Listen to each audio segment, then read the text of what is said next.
Yo, yo. Sorry about that noise. My microphone thingy had turned off, but now it's on. What's up? Oh man, it's so bright in here.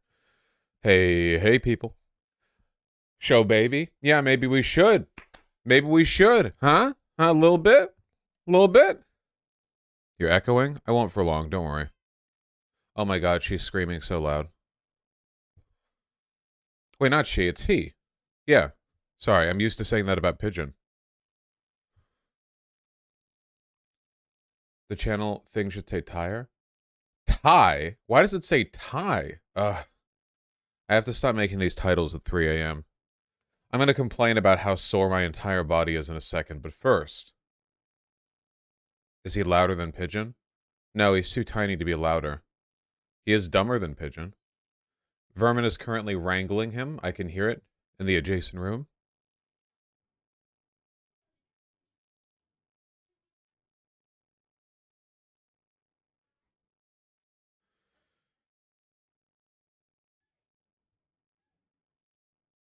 Hmm. Bino Smash, that's not a bad idea. Uh-oh. Everyone, behold, the dumbest baby yet discovered. Little goddamn Daniil Dankovsky. Hello. What? Yep. Uh-huh. Yep. Uh-huh. Yeah. Wow. Yeah, wow. Oh my god. You've got so many places you want to be, huh? Oh my, he just woke up. He's so energetic. Yeah, wow. Here, let's get you looking at the camera a little bit, huh? Woo. Oop, sneeze? Okay, well, all right. We're gonna have to wrangle him a little bit here.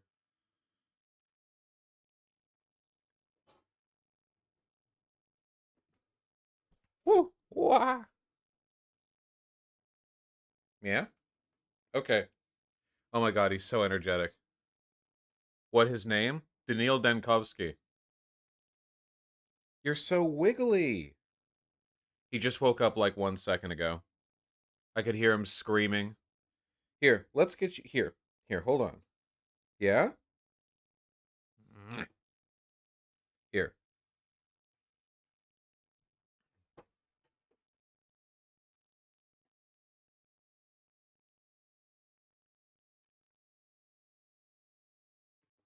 Uh-huh.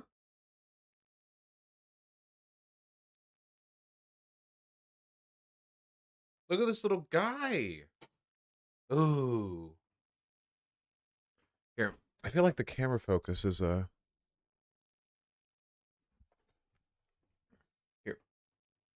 All right. Okay.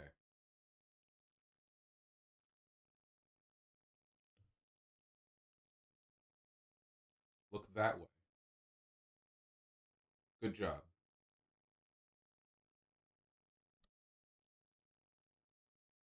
Oh my god.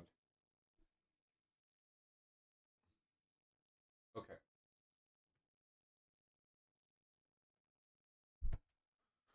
He's so goddamn scruggly. Look at him. Look at you. Hey, attack. Defeat me. Oh, nope. Just gonna slide down the back of my neck. Okay.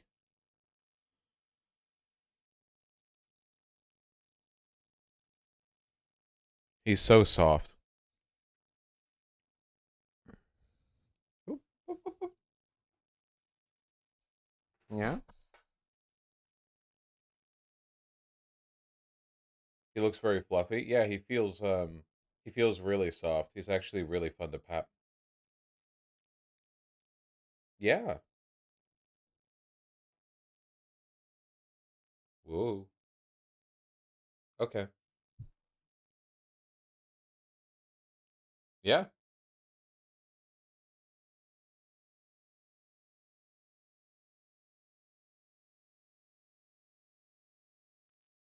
He's a little parrot.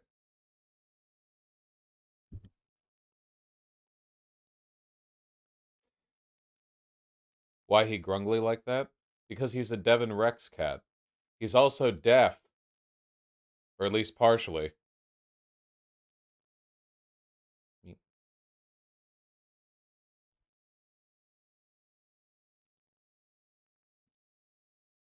So cute. Here. Come here, you. Come here, you. Come on. Yep. Mm-hmm. Okay. Yep. Uh-huh. Yep. Mm-hmm.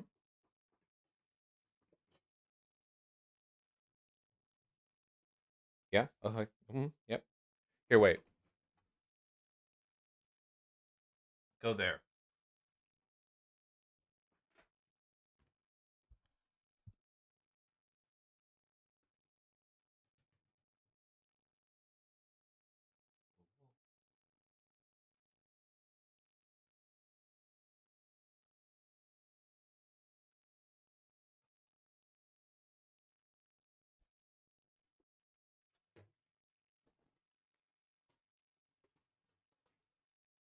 You want to play? He just woke up. Results may vary. Yeah. Ooh. Yeah.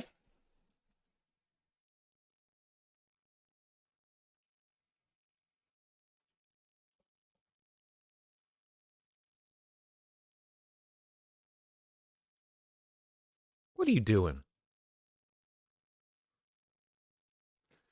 Anyway, the point of the exercise is that I love him very much.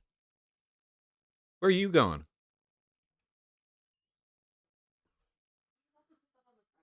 Yeah, here.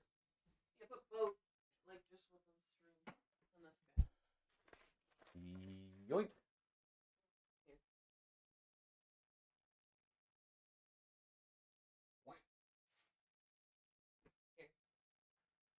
Here.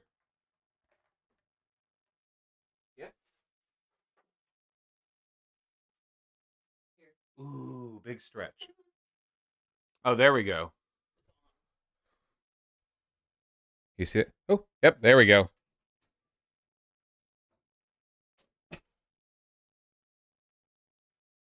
Ooh, ooh, ooh.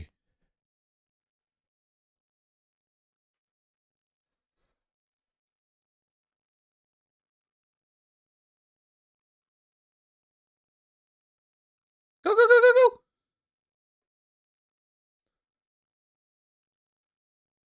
Ooh, ooh, ooh. Wait, wait. Look at the way his head wobbles to track it. He's so wobbly. Eh?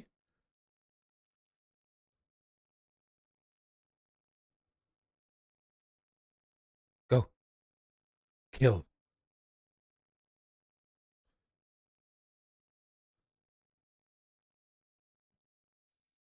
What? Sorry. Here.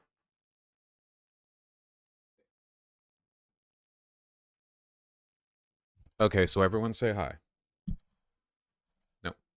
No. Oh my god. Wiggly. There we go. Yep.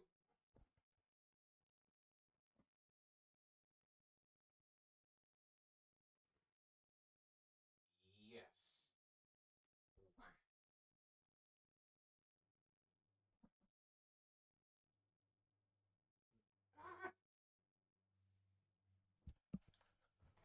All right, Vermin, you have to rescue me. Hey. Hey, hey. Get back here. You can't be on top of things yet. Ooh. Wiggle. Wiggle. Ooh. All right, so yeah, I love him. Vermin, you have to rescue me now, okay? We can't play with him forever. We have to talk about politics.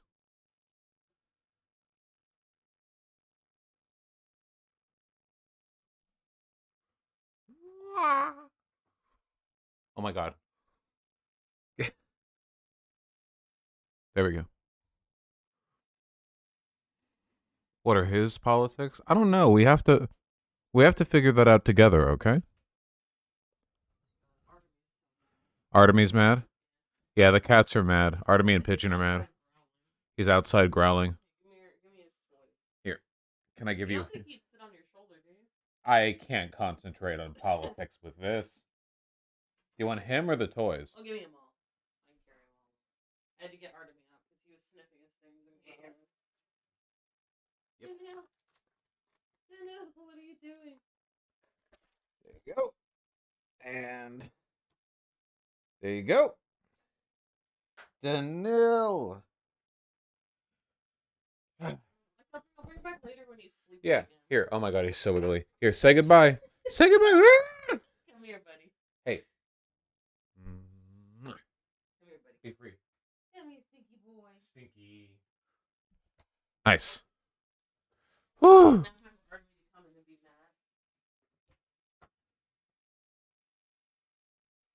There we go. How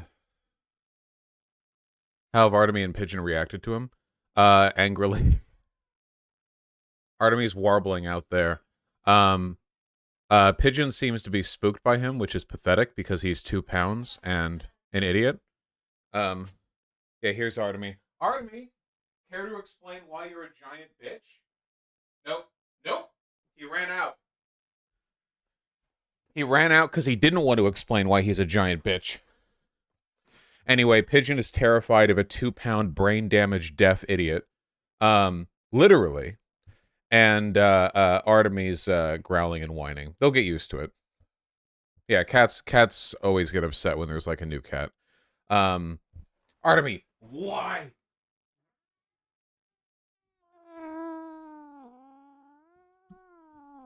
Yeah.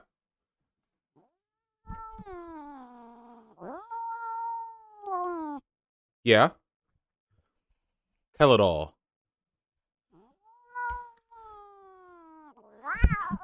Yeah.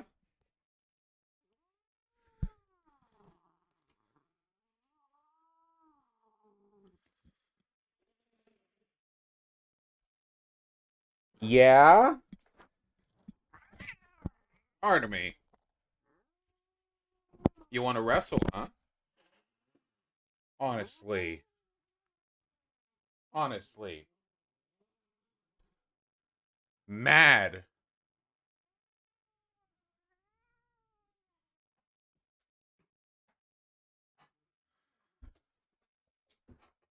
Dumbass idiot boy. Shaking in rage at the indignity of a 2-pound idiot. We could see him trembling with fury. Yeah, he's super territorial. How is he so permissive while angry? Oh, I wrestle him all the time. How are you not laughing 24/7 at his rage? Okay, I don't I don't know. I think the video is only on my phone, not on my computer, but he went into the room where we're keeping Daniil right now, and he started playing with Daniil's toys. It's like a, I don't know, like a cat possessive thing. I don't know. And he started rolling around on them while whining that like that thing.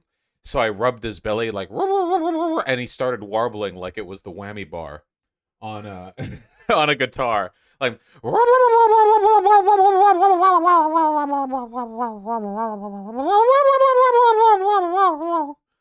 yeah.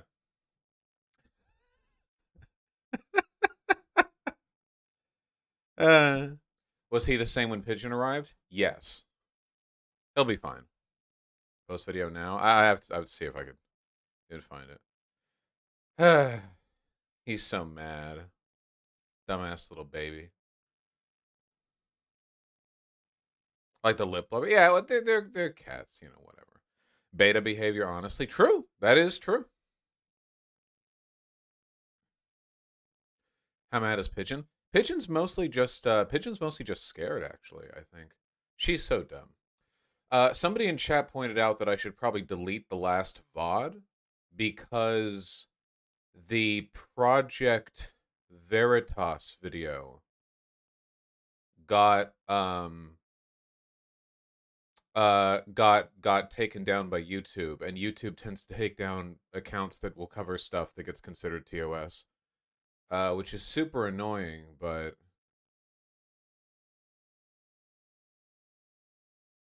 Yeah, it's good to be. You have to be safe. You have to be safe. You have to be safe.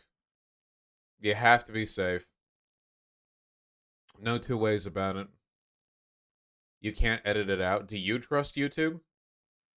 Hold on.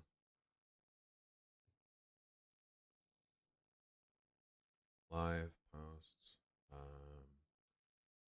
26 Project Veritas League unlisted. Edit. Delete. Sucks. Goodbye.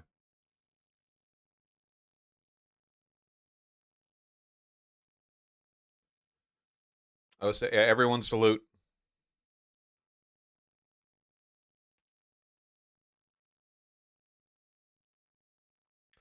I assume it was because Veritas is pushing misinfo. Isn't COVID misinfo still TOS on YouTube? Because that definitely fits the bill. New Kanye sighting. Kanye West seen throwing a woman's phone for recording him. She has since filed a police report against him. Damn. Is he just fully moving into like angry homeless guy? Run up on me like that. If I say stop, I wasn't running. If I say it ain't running, I wasn't stop with running. your cameras. I know, but Stop with Kanye, your you're a cameras. celebrity. We were there for Kim, Kanye. I'm sorry, man. Take the camera. Okay, I'm taking it off. Run up on. Damn, yeah, he can get in trouble for that. They're both out of line. Nah, you can film Kanye West in public. I don't think they're both out of line.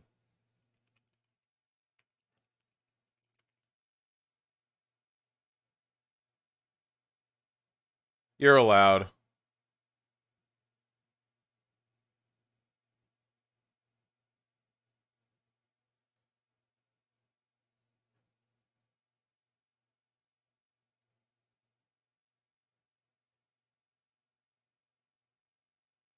They might be following TBH. Man, I'm gonna be honest with you. I don't really care. I don't care if they follow. He was literally one of the biggest celebrities in the world. And then he out of nowhere became a fucking Nazi. Started defending Hitler on a bunch of Nazi channels, and then and then he like disappeared, and he's being like a freak, and he's been missing. Normally the thing that's kind of sickening to me about paparazzi generally is like they don't let celebrities have a moment of their private lives. But I don't really care if Kanye has a moment of his private life. I don't care. Like it's like what I feel like he's earned the scrutiny. I don't know what happened here. The only thing I could think of that would justify Kanye's reaction would be if this like reporter dude pulled in front of this car and blocked him. It looks like there was an accident here. I don't know what the circumstances are. Though I can't imagine this woman had anything to do with it. There's no way this person's professional paparazzi. She has an iPhone. Um, like why throw the iPhone but not the guy with the actual this is paparazzi right here. The woman's just like this is just a person. That's paparazzi.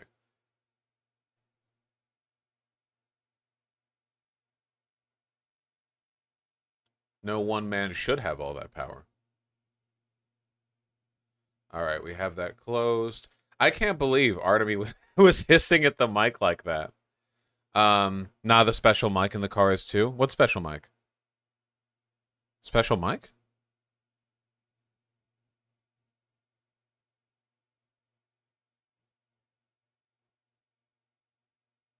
The dog? Never mind. It's a dog. Lol, my bevosh. Oh, okay, gotcha. No, I get you. It's like a fluffy black. Yeah. Okay, I get it. I get it. It's just that's funny. Yeah, it's the paparazzi dog. Uh, boom mic dog. Oh yeah. Oh, it's a dog. Well, that's what they want you to think. It's actually a highly sophisticated animatronic containing a boom mic. Look, it's built for one.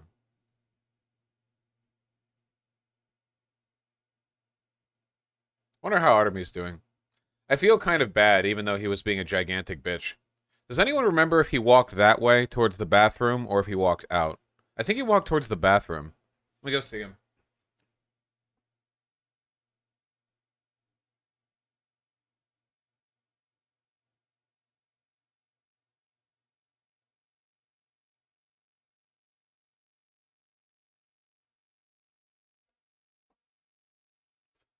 Nah, I don't know where he is. He's fine. He's a cat. He's a cat. Cats are gigantic bitches. When new cat shows up, it sucks. Okay, so to be specific, what happened when Pigeon met Daniil was we were playing with Daniil like open on the carpet, and Pigeon walked in, and Daniil excitedly ran up to her, and Pigeon, who's incredibly skittish, backed away. And like skipped back and jumped onto my computer tower and then started like weakly hissing at him from it. So I feel like she was just intimidated by how like quickly he ran up. Yeah. Um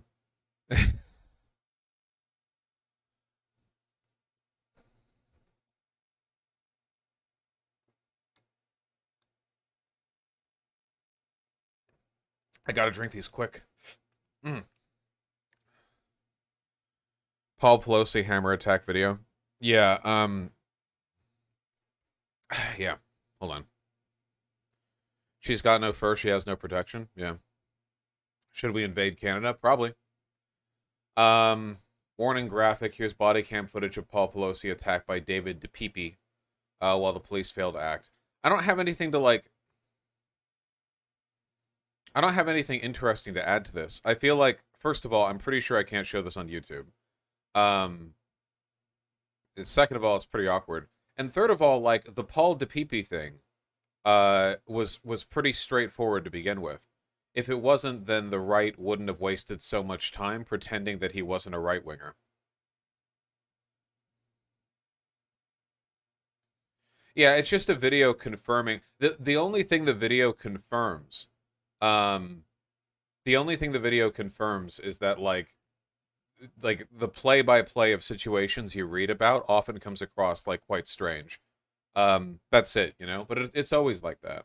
Like you can read a sentence like there was a police standoff for 3 hours, but within that 3 hours is contained so much weirdness that you would only see if you watched the live video. Your subreddit's commenting on your performance on the Bad Faith pod. Well, probably right. Like it's content. Why wouldn't they?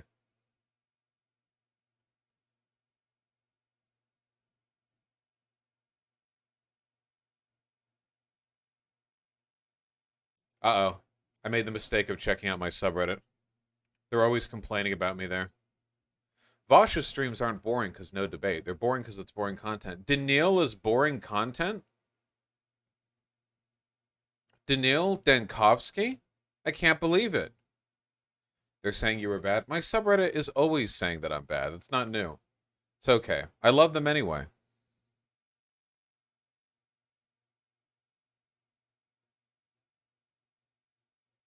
That's true, Nail You 866. Where's the real Vosh streamer?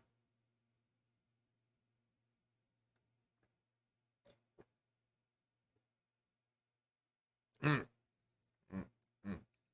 Oh, fuck, man. I gotta finish that coffee quickly. It's almost cool. Wow, maybe I should delete the subreddit. You guys are actually fucking insufferable. Holy shit. Feel like Vosh lost interest, but oh my god. Maybe this is the problem with like live streaming as a format with like the parasocial consequences where everyone feels like I'm their personal friend. So whenever I like if I take a week off or if I have like a depressive episode or something, they're like, I can't believe I've personally been disappointed. God damn, dude. I wish I was a bread tuber so I could make one video every 3 months, and every time I do, I get like everyone in my Patreon comment section sucking me off for being like an auteur. I could do that. I could script write if I wanted to. I'm just kidding. I fucking hate editing.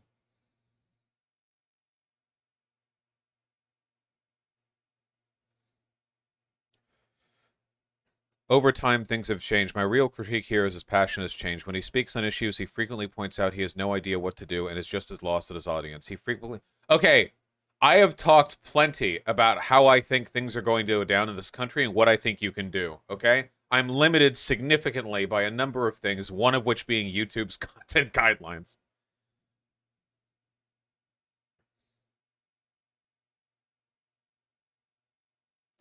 The long-term consequences of the Fortress arc where Vosh doesn't put much effort into speaking with other leftists about refining their beliefs. What?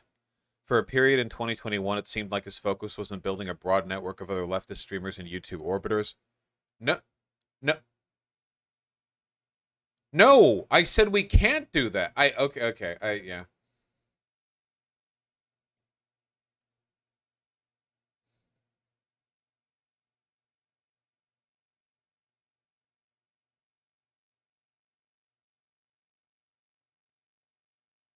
Wait, hold on. Him playing video games to keep himself engaged while watching video during debate was an understandable decision with a productive motivation, but with him making a third channel just for gaming where he recently posted a video about wanting to better prioritize his gaming content on stream, it seems his motivation has drifted away, or he simply wants to create a more casual stream. I didn't say that! I said that when I do play video games, I want to, like, focus on some more interesting narrative games so that we can, like, remember those gaming experiences and for them not to be purely backdrops. That's not... Oh my god. Oh, Reddit's fucking cancer. It's something about my subreddit, man. I have no idea. Real problem with your content's no more Mount Voshmore and thumbnails? Well, hey, they're on the third channel.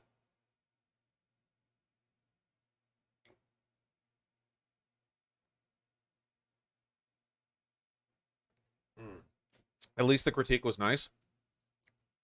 I think about the I think the nice critiques actually bother me more because they come across as very like patronizing, you know what I mean?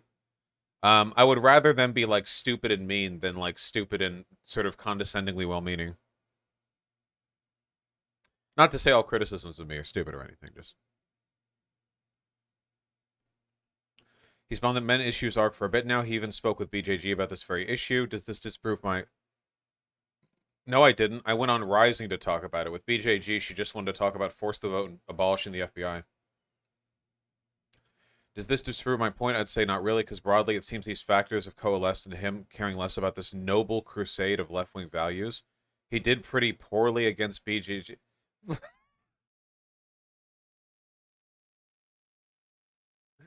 Oh my god.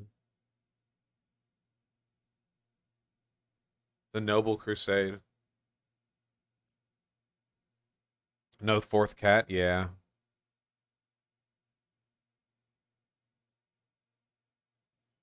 The condescending part still stands? Yeah, it's super fucking annoying.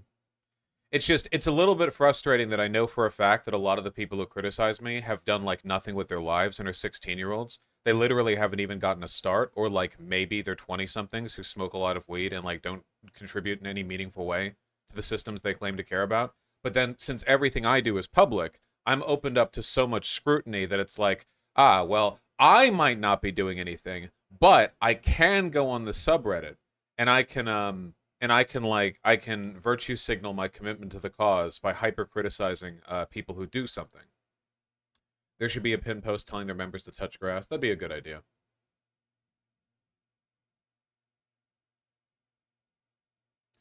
I wish you were able to nail her down the things you said. She came off less irrational than she usually is. I worry sometimes that I've set too high of a standard when it comes to some, like, rhetorical engagement, because in the Brianna Joy-Gray convo, I responded to every criticism she had, and I think she faltered a bunch, like, on almost every point. She had to come across more rational when talking to me because she knows she can't be as irrational as when talking to other people. Not to mention, like, 30 minutes of it were on fucking civility politics, you know? Like, I can't believe you've said mean things to me in live streams in the past. Like, what? You know?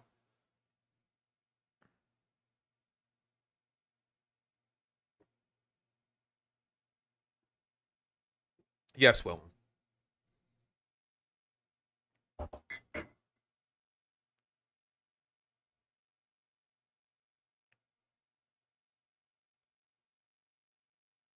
Oh, good response, though.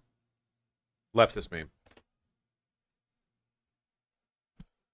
You did great. You nailed her in a response to MTG. Yeah. Like with the MTG thing, where she was like, well, I think we can side with the productive elements the Republicans claim. And she's like, what productive elements?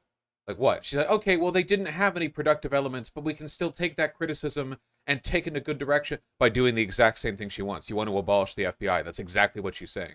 You're not taking it in a different direction or addressing their legitimate criticisms. You're only giving them a progressive excuse for the thing they already wanted to do. You're not changing anything. She's like, okay, well, the things that I'm saying right now that I want to do aren't the same as the things that other people might do in that position. It's like, it's like, okay. Yeah, it's pretty dumb.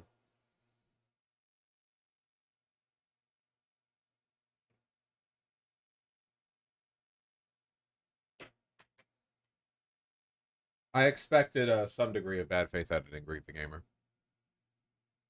All right. That's enough complaining. Now we have to go back to the real shit we're here for, which is more complaining.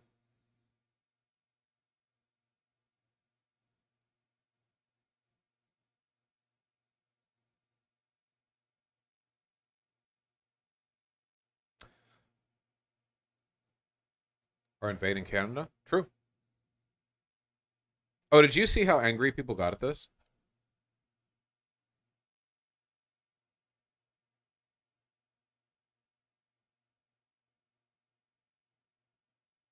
People fumed? Yeah, it's pretty wild. This is I know I've said this a bunch. Um it's not the first time I've said this, but I genuinely feel like, and I really mean it, I think this might actually be the dumbest thing that people have like hate ratioed me for.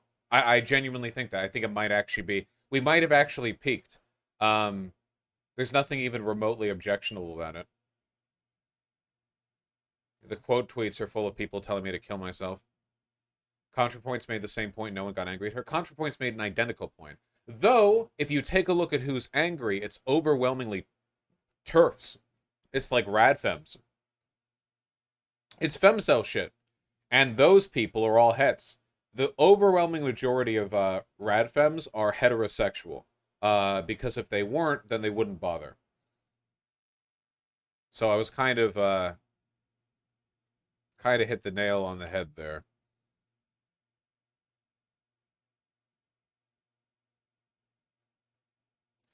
That's pretty true. Most of the women I've met who hate men are het. Yeah! Because of what I said here, yeah! Same as the most vitriolic misogynists are straight men, you know? There are gay male misogynists, sure, but it's undeniable that the overwhelming majority of misogyny in society is a product of heterosexual men. It all works. Andrea Dworkin. Dude, political lesbianism is the cringiest coat in the world. Unbelievable. I like this tweet until I realized it wasn't actually misogynistic, then I had to unlike it. Yeah, sorry. I'll try to be more sexist this next time.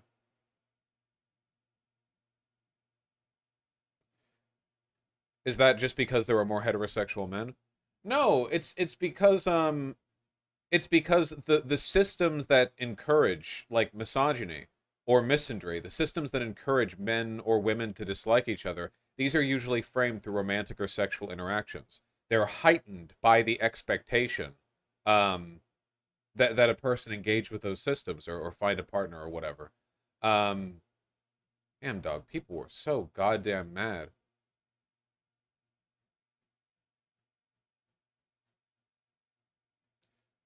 Though because of the way the Twitter algorithm works, when I scroll through the replies, it's mostly people who like me on top and people who dislike me on the bottom. The quote tweets, however.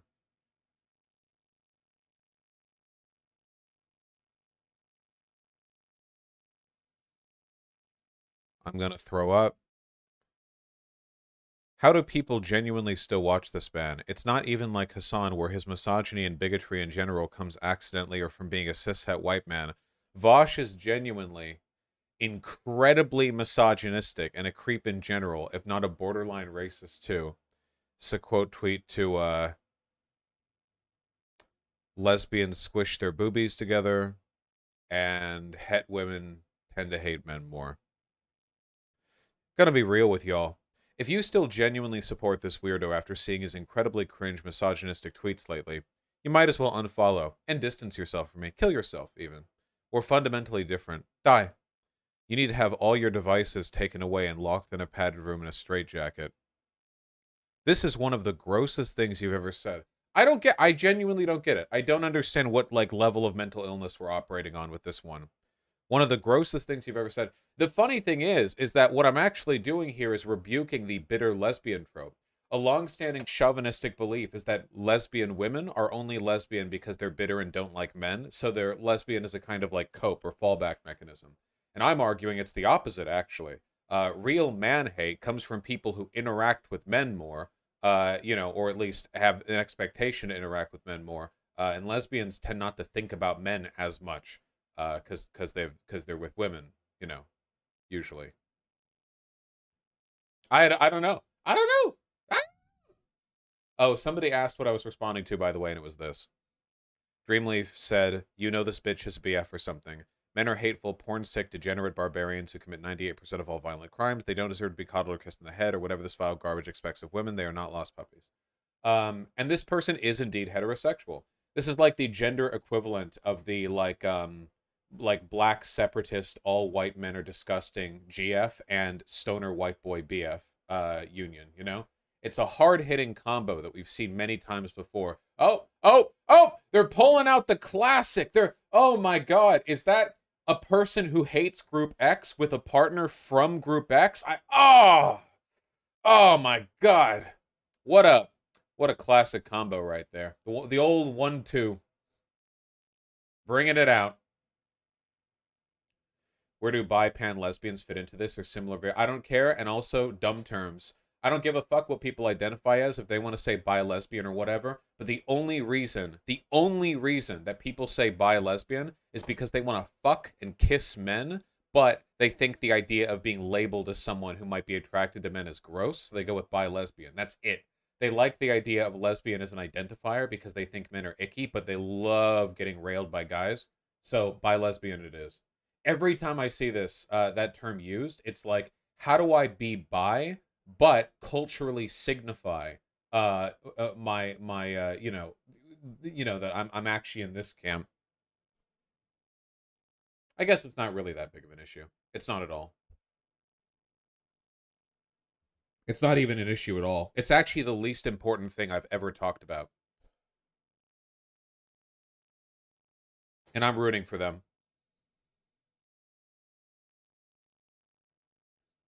Quick, say something nice about ace people before you get ripped apart, Lamau.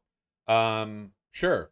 I've known more ace people who have said that they aren't actually ace after getting over trauma through therapy or a better relationship than I have people who maintain consistent ace status for their entire lives. Probably by like a 90-10 split. Really as well? Yep.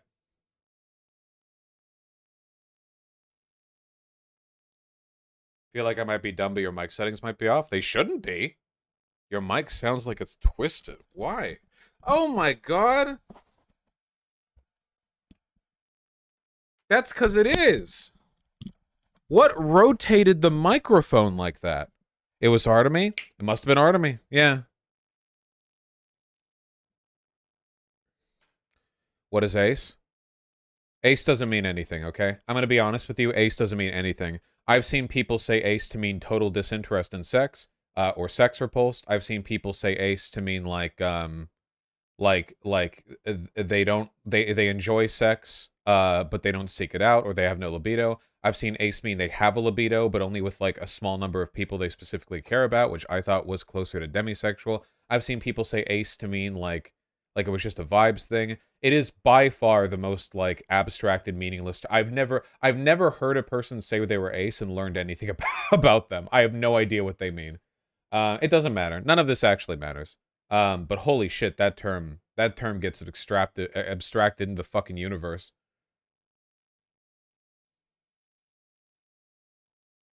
Your ace takes are retarded. All my takes are retarded. Demisexual is part of the ace spectrum, that's why. Then everything is part of the ace spectrum, right? I'm ace, I jack off just 5 times a day. I literally know ace people who talk about jerking off 3 times a day. I don't, yeah. It's an umbrella term. Yeah, I'm saying it's the biggest umbrella that I've ever seen in my life. It's a huge umbrella. You can't, holy shit. You're causing a fucking Midland drought with this umbrella because you're diverting rainfall multiple kilometers in all directions. You're a walking fucking environmental apocalypse with this umbrella you have here. Jesus Christ.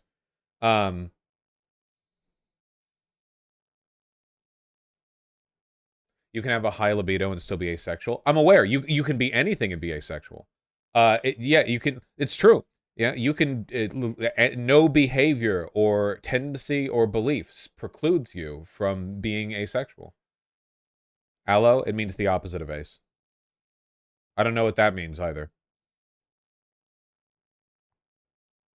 Wait, Vosh, were you serious about you thinking most ace people are ace because of trauma? I do. I mean, I've met literally like a ton of people where it's like, I identify as ace. Oh wow, I've felt better about my mental health issues and I'm more comfortable.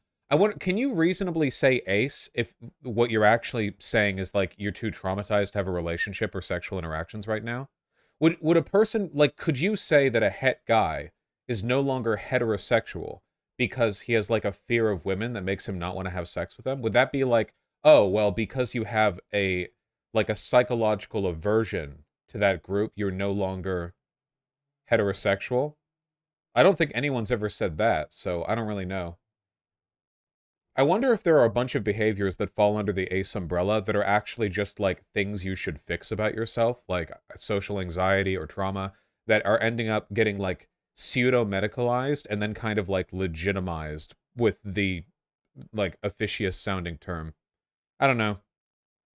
I feel like there are potentially some bad outcomes to that, though it's a pretty minor issue.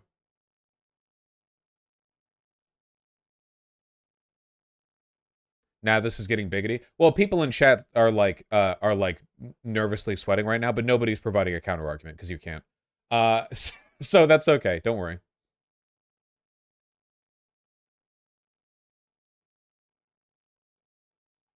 I just wonder if we're like using the term irresponsibly.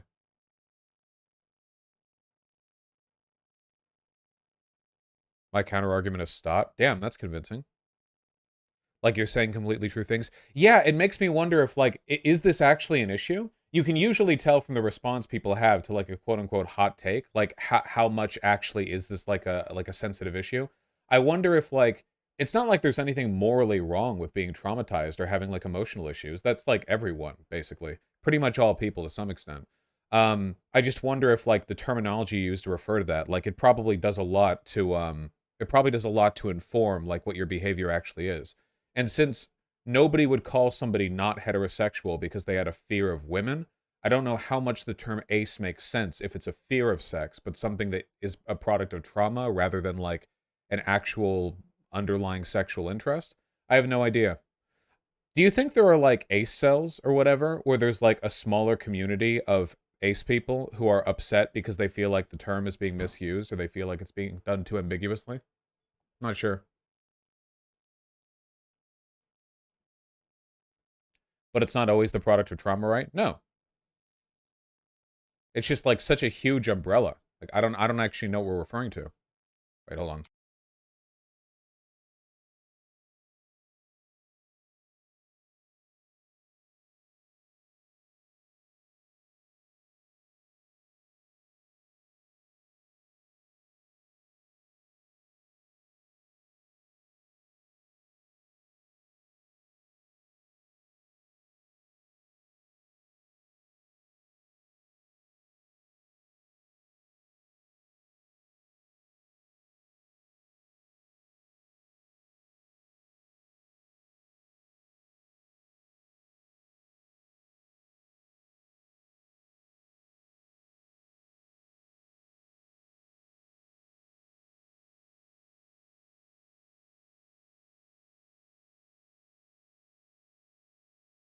All right, I'm back.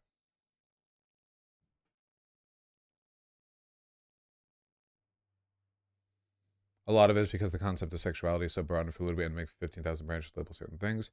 Some of those things may not be direct products. Yeah, there's no like hard line like definition to any of this, right? It's not like we even have like a set definition for gay or anything. It's all like really, really, really broad labels that kind of like generally apply. Um,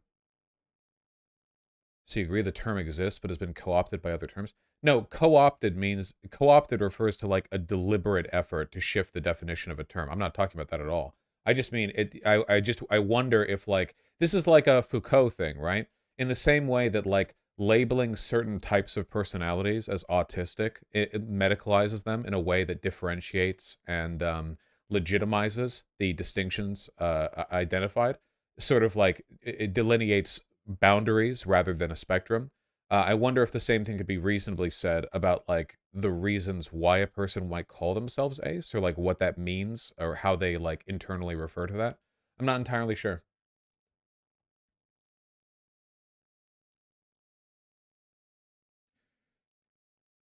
Isn't sexuality a spectrum anyway? Should we all be well, I mean, like if you want to like widen the gap here to the widest possible extent, then sure, like everyone's a pan, a gender, what, like, yeah, okay, right. Like obviously it's these are like very broad descriptors.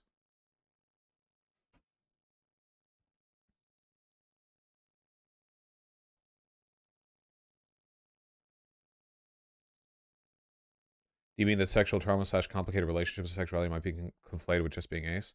I don't even know what just being ace means. I don't think anyone else here does too. People are going to try to equate what you're saying now about the potentially harmful normalization of asexuality with turf fear-mongering about all the... What? Wait. Wait, I'm not talking about the normalization of asexuality here. Wait, did I... Is my point clear? I feel like some people in chat understood what I said. I'm not entirely sure if everyone's on the same page here. I don't know. I don't know if people are fully on board exactly with what I said.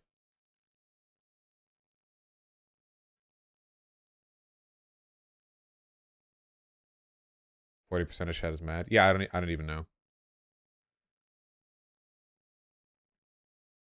Could you repeat it? Vosh, you need to cover the new Louisiana porn law. Holy, haven't you been spamming this? Did you email me? I've already talked about this, I'm pretty sure. Stop doing this. Stop!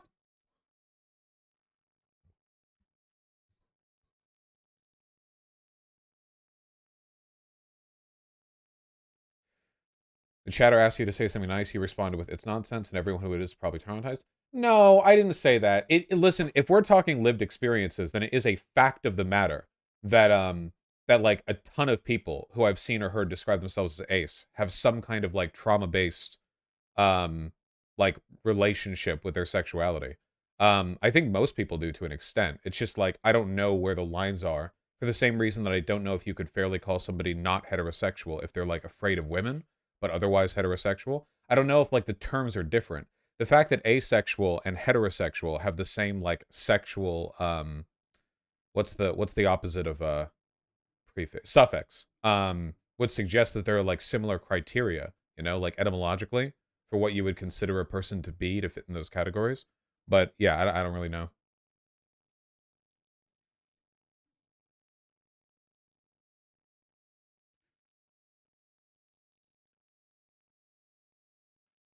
Every ace person I've interacted with has admitted to whacking into porn constantly. Well, that's fine because ace means everything.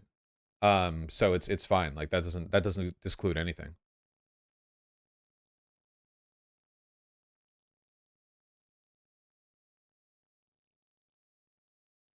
You're thinking of root or base word? Oh yeah, I guess sexual there would be the root word, not the suffix.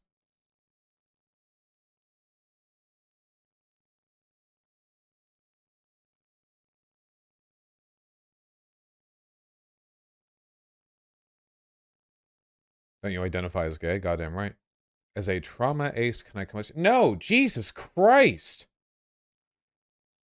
Only in this fucking community could the idea that ace is an unbelievably broad term possibly be received as controversial. Come on, guys. Get your head in the game.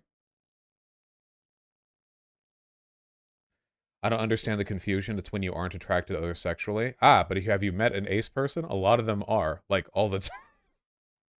Fucking... Well, now you're just complaining shit by saying ace means everything. It does mean everything. There's no definition. That's true. No, come on. Come on, guys. What? Pack it up, you fucking sissies. You babies with your goddamn fucking bitch panties, okay? Untwist the knickers. Oh, Christ. Not again. I pronounced it correctly that time, okay? You can't get me in trouble. You fucking people. The idea that ace doesn't mean anything because people use it to apply it to literally like anything. This is like broadly known. I don't know what the fuck it means. That's you the third time. It's literally like a centuries old expression. There's a turf talking point that Tumblr turfs use to seed a lot of ace phobia that they use as a pipeline to people to transphobia. And what you're saying sounds similar. That's why people are freaking out. Ace doesn't equal sex repulse, usually a lack or unusually low level attraction to people. Yeah, but a lot of people who are sex repulsed identify as ace, right? I don't know. How does this overlap with turf ideology? What does turfism have to do? Aren't turfs like the most aggressively sexless people? A lot of the turfs and radfems I see online are like themselves like pretty repulsed by sex. So they're pretty femcelly themselves. So I'm not sure like why they would be throwing that. Nah, but the bit where you said ace people can be fixed into sexuality with therapy does fucking suck, Vosh. Okay, so hold on. I think the issue here is this is what happens when I try to treat a topic delicately, okay? So I'm gonna ask you for a brief moment, okay? To not be retarded and listen, all right? You're gonna have to hear the words coming out of my mouth and not the words you want to hear to justify the feelings you already have, okay? Please do listen, all right? Nobody can be fixed into or out of ace because ace doesn't mean anything. Useless term. However, a lot of the people who I've seen who call themselves ace, whatever on earth they think that means to them specifically, absolutely had some kind of like trauma-based response to or experience with sexuality. If they magically got through any of that trauma, I don't think that would make them any more or less ace. Because, again, as we've established, ace doesn't mean anything. I do, however, think there's a weird conflation with sex repulsed through trauma or terrified of sex through trauma and actually being ace that if you guys had even a hint of a sociological imagination, you might interpret as somewhat problematic yourselves. Do you seriously think the idea of a sexual identity and a trauma response being conflated is good for people with that sexual identity or that trauma response? Do you think the conflation of those two identities or experiences are in any way like beneficial to either group? I think probably not. So that was what I was pointing out. And it is a weird conflation.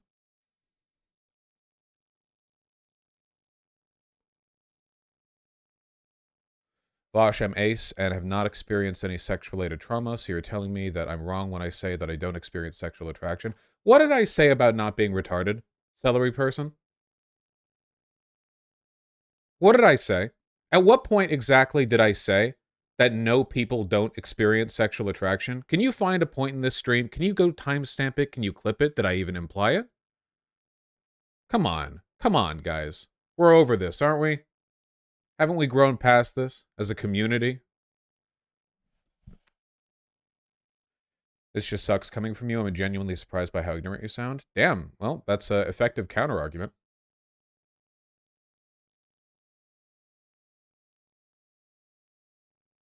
No? Yeah, evidently not. You made a great second point, but I think you lose some of chat with the first point with ace not meaning anything, though. I'm sorry, it doesn't. I'm sorry. Guys, people use ace to mean, like, literally everything. Now, hey, you guys know how we're willing to accept the fact that being gay doesn't really mean much of anything either? Like, homosexual is used with a little bit more specificity, but when we say, like, oh my god, they're so gay, what the fuck does that mean? The difference is we acknowledge the fact that that has deliberately had its meaning clouded. Do you mean they're trans, homosexual, bisexual, pansexual, queer-coded, but otherwise not actually homosexual themselves? The deliberate obfuscation of the term has been something that people on the left have, like, been okay with. But that's, like, something that can be acknowledged, I think. People are more willing to acknowledge that.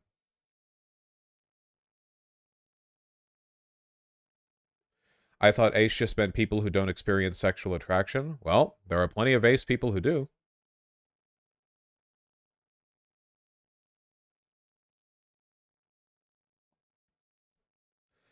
Vosh, they use it to describe themselves on a spectrum. Holy shit, it's like saying autism is a meaningless term because the symptoms and experiences are too broad to fit in one word. Oh, Well, considering the fact that I was referring this to Foucault's reasoning on the medicalization of language and how we use autistic to describe an incredibly wide range of behavior, and I have literally argued against the specific labeling of some neuroatypical conditions because I feel like it categorizes them separately in a way that isn't appropriate. Yeah, I would say it's kind of similar to that. Except I think the ace thing is actually even more vague from what I see it used as. I mean, look at the people in chat who are saying, I thought ace meant when you don't have sexual attraction. Where are the other ace people in the community right now going, no, hold on, I'm ace, but I have a girlfriend who I fuck 4 times a day and jerk off and I look at porn. But I'm still ace. I know you're out there, because I've seen you people on Twitter using the term ace to describe yourselves. Why don't you go educate those people in chat?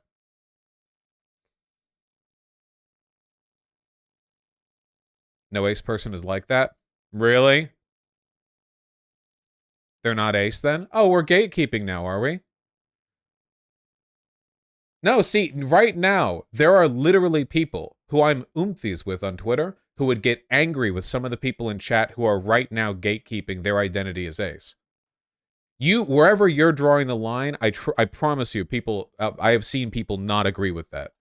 Very little intra-community discourse on this as well. There hasn't been much of an effort to reconcile where that line even vaguely should be.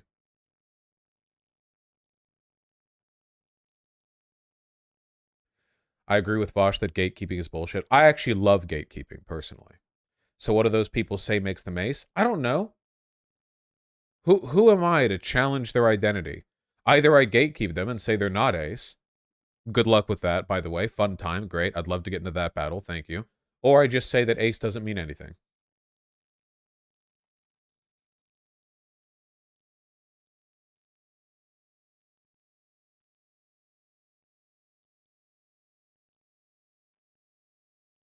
There's nothing to gain from talking about this. You're right, but it's probably best to stop talking TBH lol. I believe we've learned from previous discourses that the only way to move forward is when all, how many? 6,000 people watching agree with me. Pull up the receipts. Who was saying this? Really? What about buy pan? That doesn't even, buy pan? What does that even mean? Buy and pan are already used interchangeably.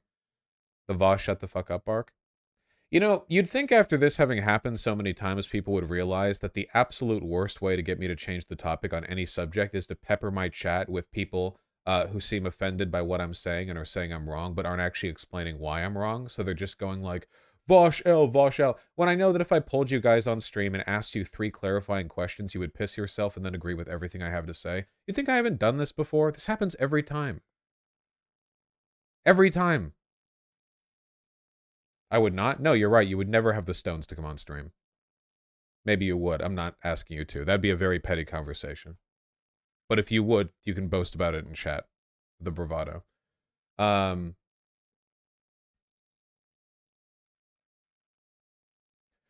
is Vosh saying that ace is too broad a term to be predictive of a person's interest? Ace is too broad of a term, but I don't care about that. What I care about is the idea that, like,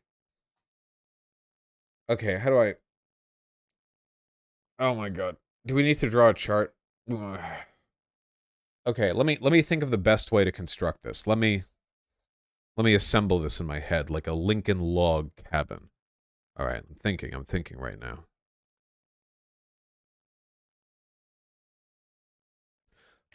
Okay.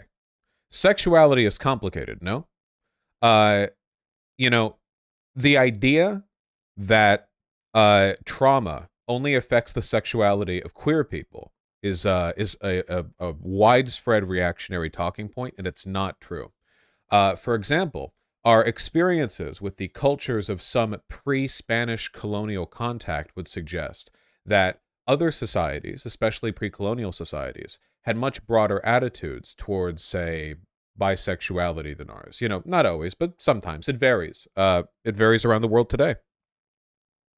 We see different attitudes on sexuality. I mean, you can go back to Greek times, right? You know, the Greek attitude towards sexuality. Things have not always been the same. Now, the majority of people in society today are heterosexual. But many people have pointed out, and I think there's a lot of validity to this idea, that to an extent, a great number of people in our society might be bisexual, were it not for the latent trauma of social heteronormativity.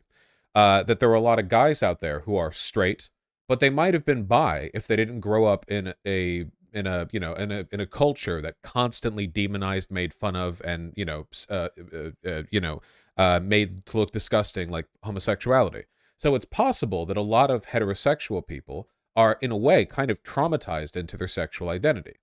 Now, you can still say fairly that if you had a person who might have hypothetically been bi in a more neutral world, but is straight in our world because of those cultural biases, I think you could fairly say that person is heterosexual and not say that their heterosexual identity is like fake because of trauma or whatever. But obviously, we have kind of like a shifting bar on this. So the example that I used before was that I don't think you could fairly call a person not heterosexual if they had had a experience that made them fearful of or sexually repulsed by women. So if you had a heterosexual guy who, let's say, was, I don't know, raped at a party by a woman or something, and following that, the guy was just like totally like not like just did not have any interest in women, I think you could fairly say like it's not that the rape made them asexual, right? You would say, okay, so they're heterosexual, but trauma has caused them to have a block up of very negative feelings associated with um their sexual identity. Like I don't think you would then go I don't think you would go and go like, okay, well he's not heterosexual anymore. That's at least maybe you could. That seems weird to me, right? Like the idea that like a person has been traumatized, like literally like, oh, you've been right. Okay, well your category is moved from het to ace or whatever, or like het to completely undifferentiated asexuality. That seems kind of weird to me. I don't think most people would do that. And I think it would be kind of harmful to do that, right? You know what I mean? I feel like that would be kind of harmful in the sense that it would sort of unfairly lump trauma responses in with genuine, emotionally neutral sexual disinterest, which I imagine is kind of the platonic ideal of asexuality, right? The idea that there's no trauma, it's just totally just your brain, just whoo, like a monk, you just don't care. Like lumping those two together might be kind of weird in a lot of ways. And additionally, it might be kind of invalidating of the heterosexuality of that guy. Might lead them to feel that rather than there being a trauma block that needs to be overcome, which they should, right? Like ideally, you want to work with trauma and try to get over it if possible. It's not easy, but you want to try. It might lead them to believe like, oh, it's not like there's a problem that needs to be worked through now. It's just my identity has changed. And I just wonder if there's a little bit of that happening, I don't know. Because I have, and you can get mad at me when I say this or not, but like I have known a lot of people who have identified as some kind of ace who have had trauma regarding sex, sexuality, bad abusive partners, whatever, and there was undeniably a relationship just from my like conversations with them between those things. Um, and again, like I think this is like very common to an extent because, like I said, you could say a ton of people who are heterosexual might have been like sort of latently conditioned into that when they would have otherwise, like being into heterosexual when they might have been bisexual otherwise. I don't think that's uncommon. What I do think is uncommon is the degree of conflation, like nominally, with one's identity when you're in that category. Okay, that is literally like the best that I can explain this. I hope people understand. Was that more understandable? It's not ace people don't exist or aren't valid. It's that there's a higher degree of conflation between like what seems like sort of social circumstance and legitimate identity there that I think might be kind of confusing and maybe even detrimental. And that was the initial, mind you, very offhand and mild point that I was making that has then turned into this broader thing. But hopefully, even if you disagree, that was the point that I was attempting to make and am still making and still believe. Okay. I think you're making this out to be more important than it is, IMO. No, chat was. Because I said something offhandedly, and a bunch of people in chat started freaking out. So that's why we are here. But I feel like that's the best I could explain it anyway. So can we move on now? Hold on. We can move on, but first, let me scroll through hundreds of chat messages to see if anyone here disagrees with me even slightly before I decide whether I want to extend this for another 5 hours. Do do do. Do do do do. Do do do do do. Do do do. Do do do do. Bum bum bum bum bum.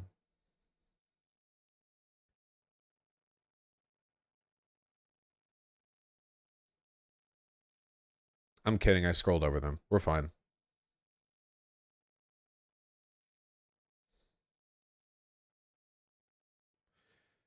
Do you think there are people who never develop sexual attraction? Yeah, of course. The reason it wasn't a mild point is because sexual trauma is often used to invalidate ace identity. Um, yeah, but I'm not saying that there are no ace. First of all, everyone is ace because ace doesn't mean anything. So that's not even on the table. But second of all, I think that like it's reasonable to say that there's some degree of conflation that's a little bit odd, right? Because I've seen I just think it's a little weird that I can count almost maybe even on two hands the number of times that I've seen people um use ace to basically mean like whether or not they currently have gotten over their negative feelings on something. Like it's like a temporary block, like I've been more ace lately or I'm feeling ace lately, which isn't necessarily wrong. Like you could say I've been feeling more het lately. That's true, I guess. But I don't know how much you can tie that to like so, yeah, I don't know. I feel like there's a conflation going on there. I thought you were moving on. Yeah, but then I saw chat would get really mad if I didn't go on. Or sorry, if I didn't move on. So I had to like trigger you all. Um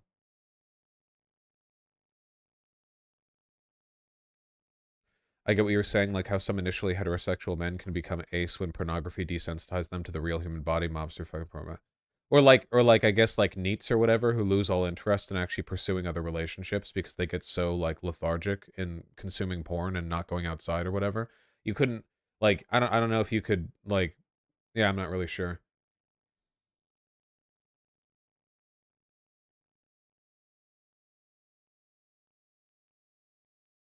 That's incel, not ace. Well, considering the fact that ace doesn't mean anything, you know, it's pretty hard to say. All right, I think we're good.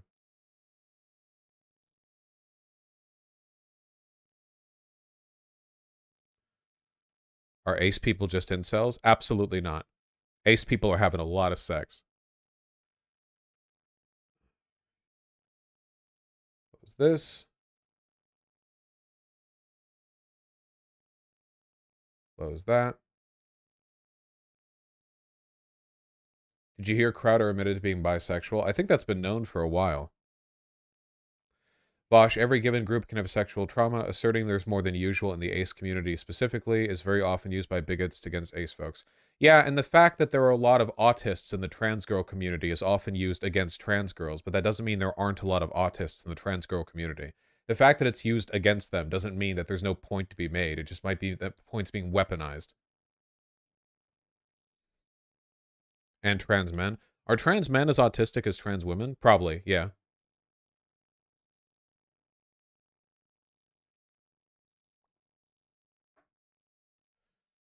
Exactly, you've proven our point. Yeah, but there are still a lot of autists in the trans community.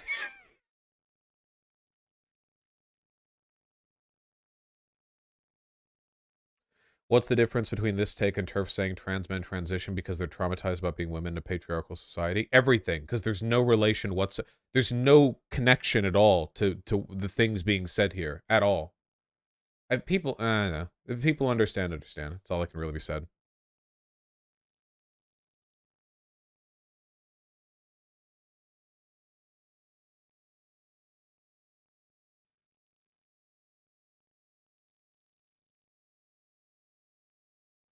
Just because a group is ignorantly identifying with the term doesn't make the term vacuous, Vosh. Well, if the term doesn't have a set definition to the point where it means, like, basically nothing, then that can make it kind of vacuous, yeah. Please move on, this is funny. Follow up to the Pfizer thing. If someone told you that they were ace, are you going to argue with them that they're not really ace? No, I can't, because everyone's ace, Flevier. Ace means everyone. As I've said, you can't gatekeep ace because we all seem to have agreed that ace means literally anything anyway. So, I'm not ace. Yes, you are. You're not having sex right now, are you? Please stop saying everyone is ace. Then come up with a fucking definition. I'm a virgin. Does that mean I'm ace? Are you alive? Are you breathing? Then yes, you're ace.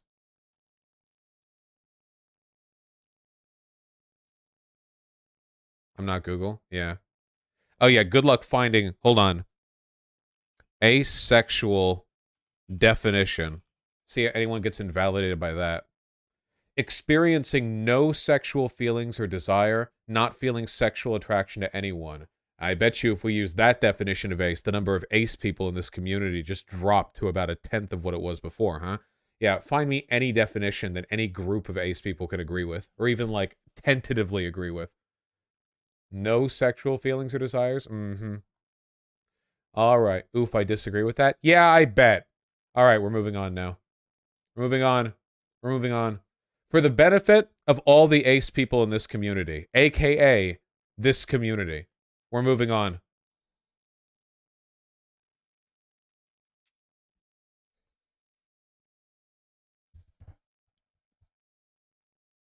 What the fuck is this?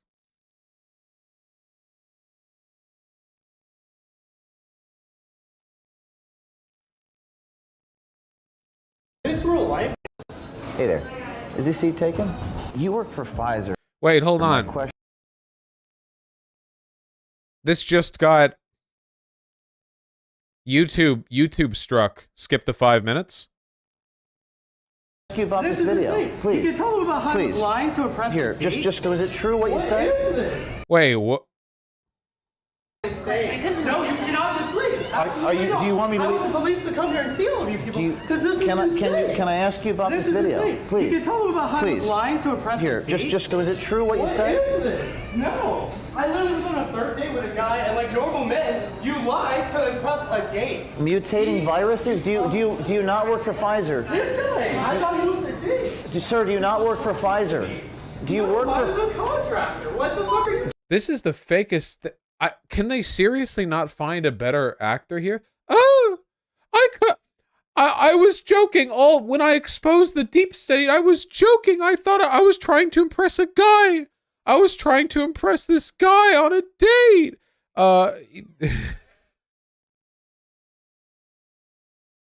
Oh, is somebody in a less bad mood? Are we gonna growl at me again? He's growling. He's mad. Oh my god. He must be ace. Tell us how you really feel.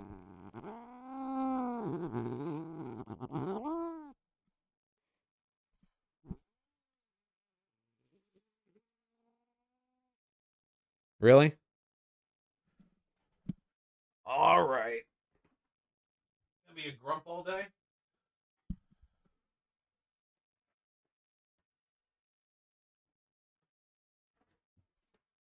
Kitten got grumpy. He's territorial. He'll get over it. What does Artemy think about the ace discourse? Well, I don't think that's really fair. Wait, hold on. Wait, does Artemy count as ace because I got him fixed and he has no libido? Wait, does that count? Is that physical trauma? Just leading to you being ace.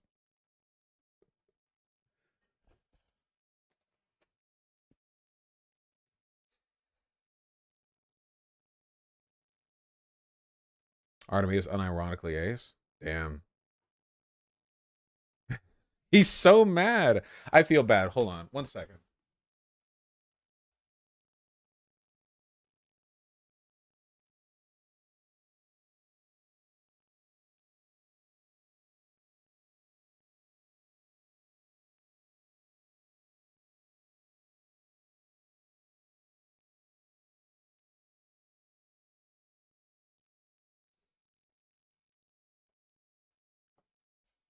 He's fine. He's just upset. I rubbed his chin and he rubbed his face against my hand. He's totally fine.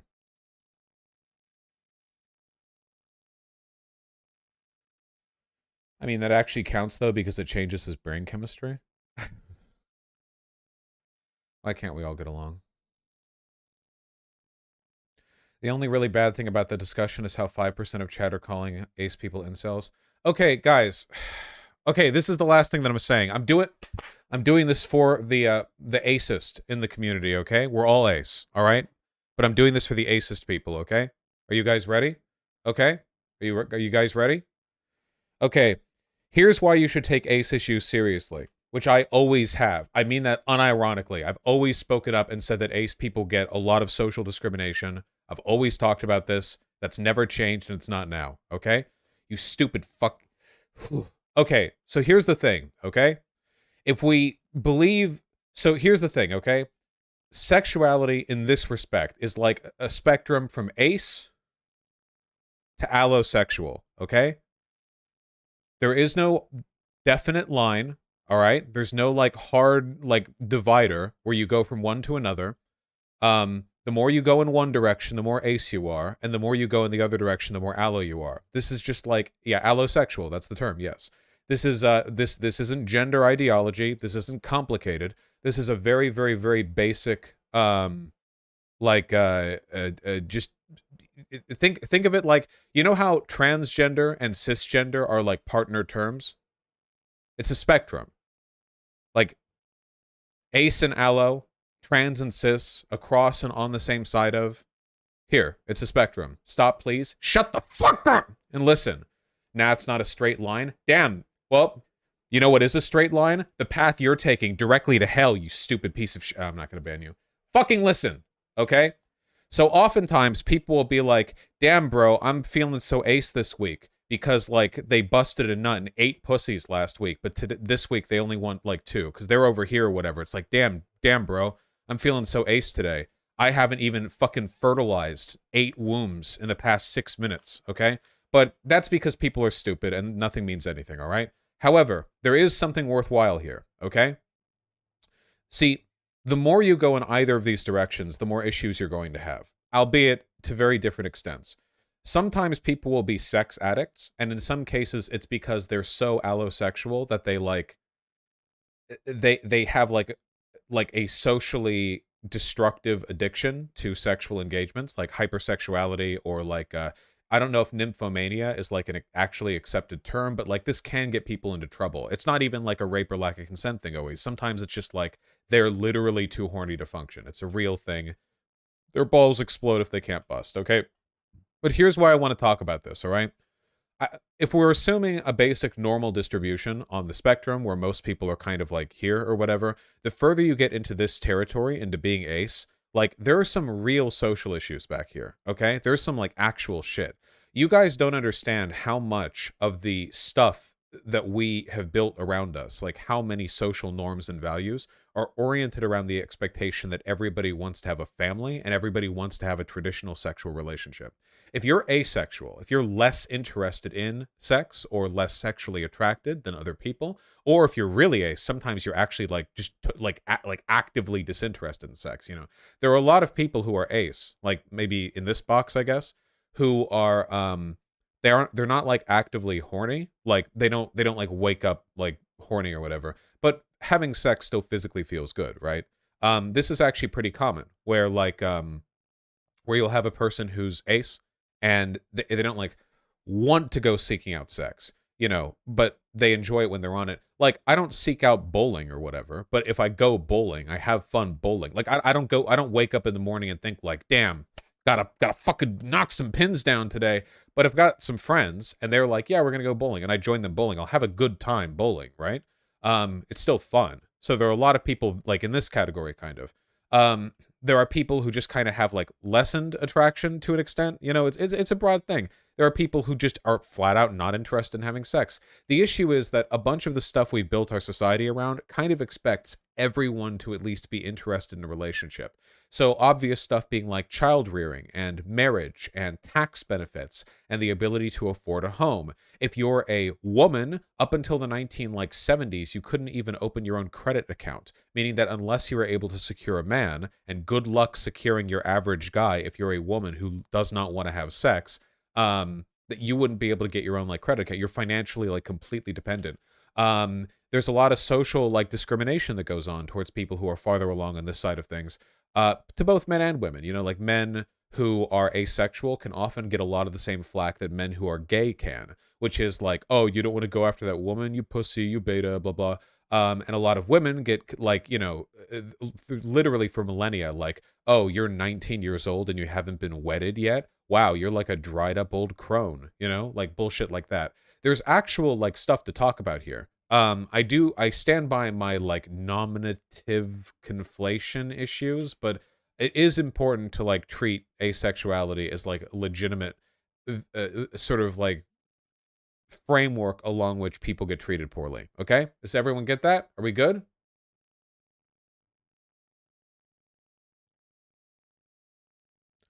That's a good take. The problem was you said ace means everyone. Yes, I do. There's one guy somewhere in, like, Indonesia who's gooning himself to an early grave right now, and everyone else on Earth is ace, according to left Twitter. He's the one aloe guy. It's right here. But it's still a spectrum, which means some people are still over here, okay? Now explain aromantics. Aromantic is when he nut, but don't cuddle after. All right, moving on. There we go. I did it. I saved all ace people.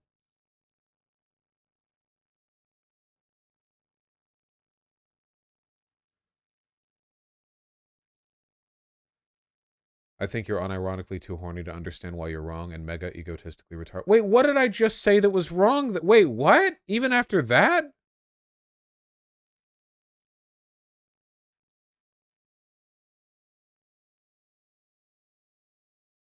Okay, we're done, right? One guy. One guy. One guy.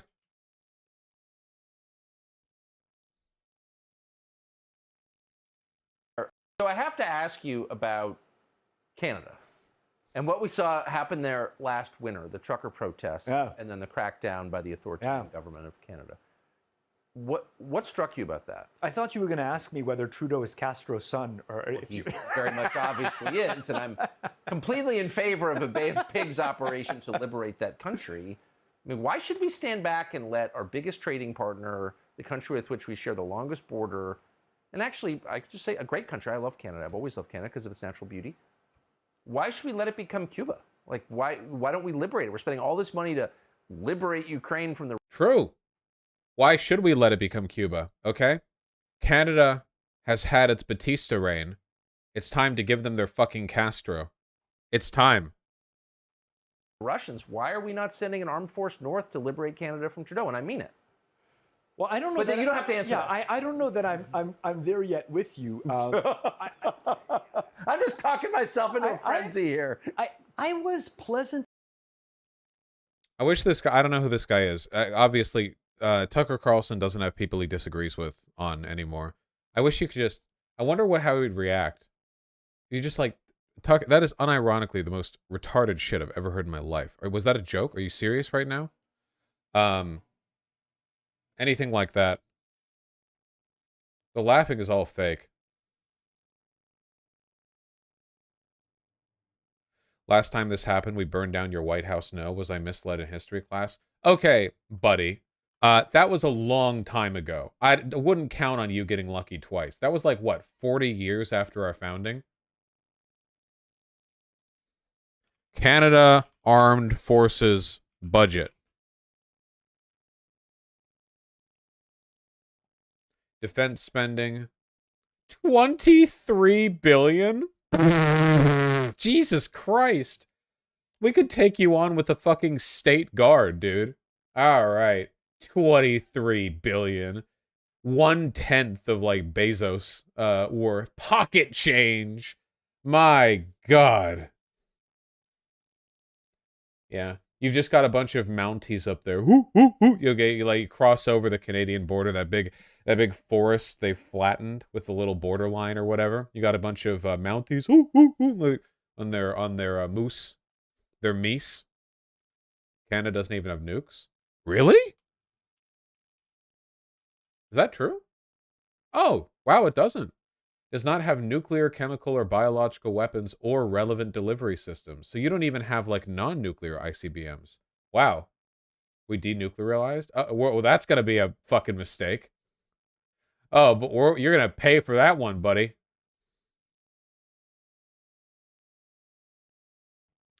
How's your artillery gonna fare when it's stuck on all the maple syrup they trapped the roads with? Yeah, just the entirety of Canada is like a bunch of Mounties who all have like Home Alone syndrome, where you have like the American armed forces trying to cross over. They slip on a bunch of pine cones and like tumble down a hill into a vat of maple syrup or whatever. They have like a moose stampede. They lead through a valley. Why would we ever even do that? I don't know. To keep them from becoming Cuba, I guess. Moose are dangerous, though. Yeah, they're very big. They're very large. You ever want one of those IRL SCP videos?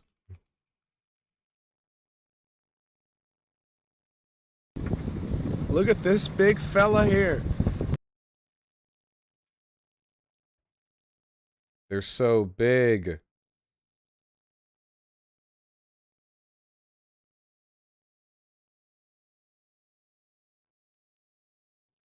Literally megafauna? Yeah, it's pretty crazy.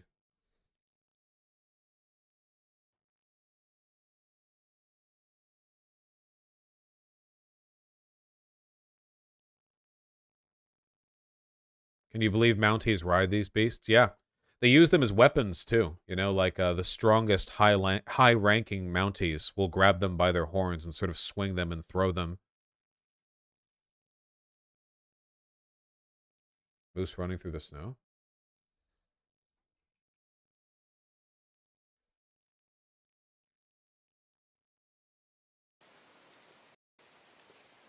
Ouais. En courant un peu.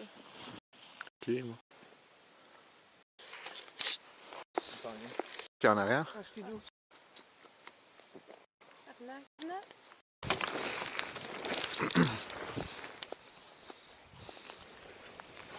Wow, it sure is running pretty fast in 3-foot deep snow.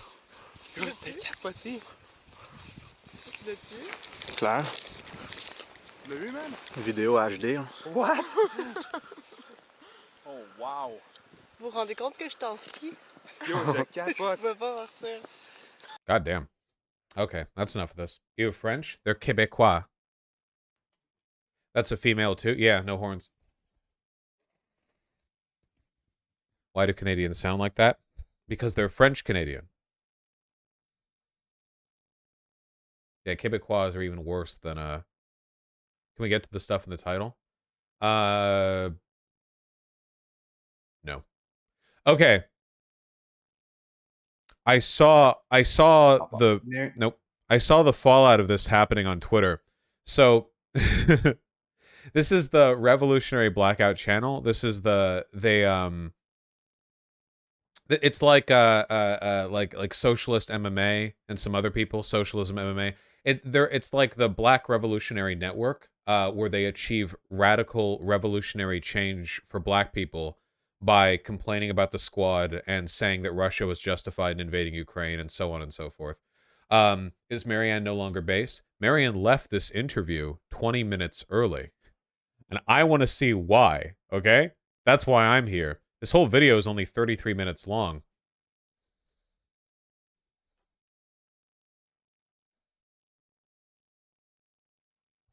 What a great episode. This is gonna be a fun one. I am here with my RBN sister, Nick and Savvy. We don't see this that often. What's poppin', Savvy? What happened to my speed up thing? Let's make sure you're muted, Savvy. There we go. Go ahead. Make the speed faster. Yeah, wait, what happened to my my plugin here? YouTube Enhancer has access for the site. Why didn't it?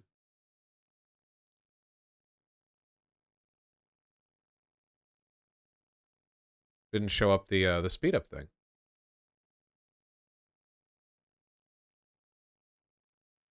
Reload the page. Has that been shown? Well, reloading the page didn't work. You have to eat all the cables. Relaunch Chrome. Well, that'll close a lot of stream-related stuff. We'll live. Many and many times. So I hope you will live. What a great episode. This is gonna be a fun one. I am here with my RBN sister, Nick and Savvy. We don't see this that often. What's poppin', Savvy? Maybe let's make sure you're muted, Savvy. There we go. Go ahead. Hey, Nick. What's popping, guys? So I'm gonna get right What? Hey, what? into it.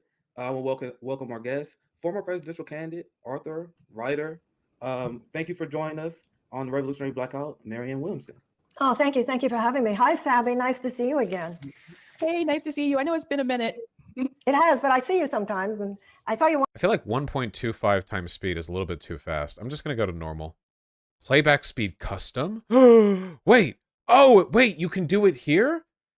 It natively in YouTube? Oh, I didn't know that. Okay, I thought it only let you go 1.25, 1.5, 1.75. But you can adjust it by 0.05 increments by going custom. That did not used to be there. Once, and I heard you say something like, "Well, I'll try to have her on." I sort of felt like, "Well, text me right now." You know, I expected to hear from you then. Yeah, absolutely. So I appreciate you coming on and taking the time. We are extremely critical of efforts in running in the Democratic Party, and that's why. Yeah, I know. I've noticed. Yeah, you probably have seen some criticisms that we have Yeah, had yeah. Of course, I have. on rumors of you running, because I don't think it's official yet. And I want to pose this question to you, and then we can have. I usually have a free-flow conversation, but I have a few questions. Then Savvy will jump in with some questions as well. I worked on the Bernie campaign, quit my job. Yeah, so to give you guys a feel for this quote-unquote network here, it's composed entirely of the kinds of people who basically literally like basically make the Candace Owens like Black Plantation argument, like black people need to leave the Democrat like Republican duopoly and vote for a third party, which functionally means black people need to not contribute their votes to Democrats and help Republicans win. Marianne Williamson fully exposed Aaron Mate interview. This is the literal Russian state agent who defends their invasion of Ukraine. Do something. $10 million MLK penis statue is no accident. It's a cunnilingus statue, not... Okay. The Bernie Sanders Industrial Complex, aka the White Left Media Industrial Complex, tries to force Marianne Williamson on workers.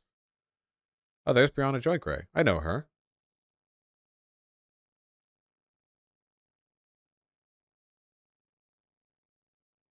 Ukraine flag liberals meltdown. God.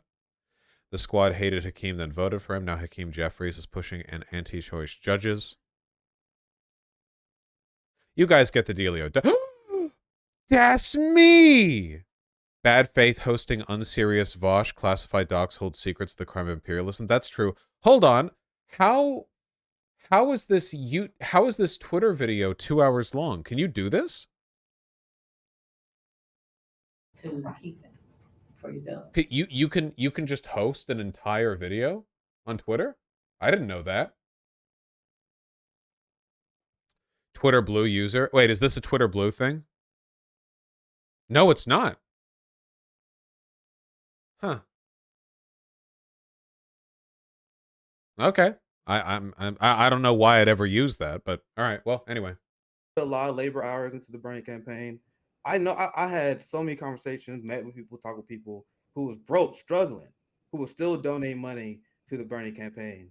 $100 million spent by the working class on the Bernie campaign. And what did we get? We got a guy in a movement who threw away his political revolution, who abandoned his outside game, and what I consider $100 million thrown in the drain. Now he did lose his primary. That is true. That is how politics works. Sometimes you run and you lose in the primary. That can happen. Now, what we got by investing that kind of money is literally PR agents of the Democratic Party. Bernie Sanders is a war pig who's funding war. They are apologizing for the same things they used to criticize Trump for. So I see that as a massive waste of the working class money to do that again. By war pig, what they mean is supporting Ukraine in its defense against the fascist imperial Russia trying to conquer their territory and put their people into mass graves. He's upset with the prevention of Ukrainian citizens being raped. Especially someone running in the Democratic Party and someone I view as being a little bit too soft on Biden Democratic Party. So I'm gonna ask you, why do you think people should invest in your campaign, considering what we already wasted? Well, I think much of what you said is a legitimate argument. I think there are a lot of legitimate points to be made here. One of the times I saw you, Sabby, you were mentioning something that I had said about running as a Democrat and being nostalgic for the Democratic Party of FDR.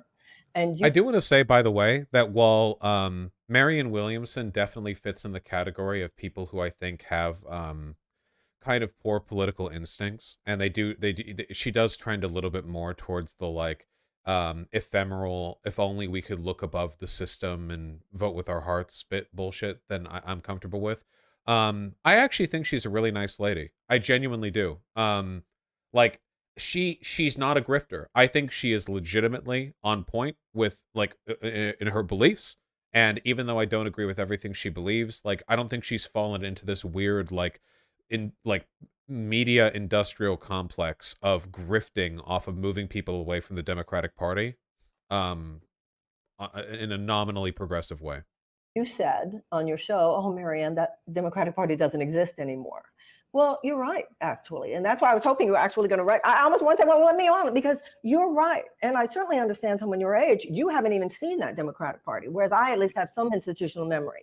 My point to that is, so the corporatist Democrats would say to progressives that we're trying to hijack the party. They hijack the party. Now, your argument seems to be, then don't even give any money or anything to do with the Democratic Party. I can see that argument. But to me, there's another argument which aligns with my view more, which is, first of all, I don't agree that Bernie Sanders made no difference. Medicare for All is now a mainstream issue in a way that it would never have been had he not. Yeah, people who got into politics recently don't understand this, but a ton of the political discourse today, even ones Republicans are willing to bite into, was normalized by Bernie Sanders. It is because of Bernie Sanders that even Republicans are careful when they talk about the minimum wage. They used to not be. He single-handedly moved the entire Democratic platform between 2016 and 2020 over to him. And even Republicans now have to be more careful when it comes to populist messaging. Run. The whole idea of the egregious gap between the functioning of this government and advocacy for the working people of the United States, I don't think would be in the mainstream dialogue the way it is had Bernie Sanders not run for president. And I also think and once again, I'm not saying you should do it, but I do say if all of us say to hell with the Democratic Party and just leave, then you're going to have two. Already we have a corporate duopoly.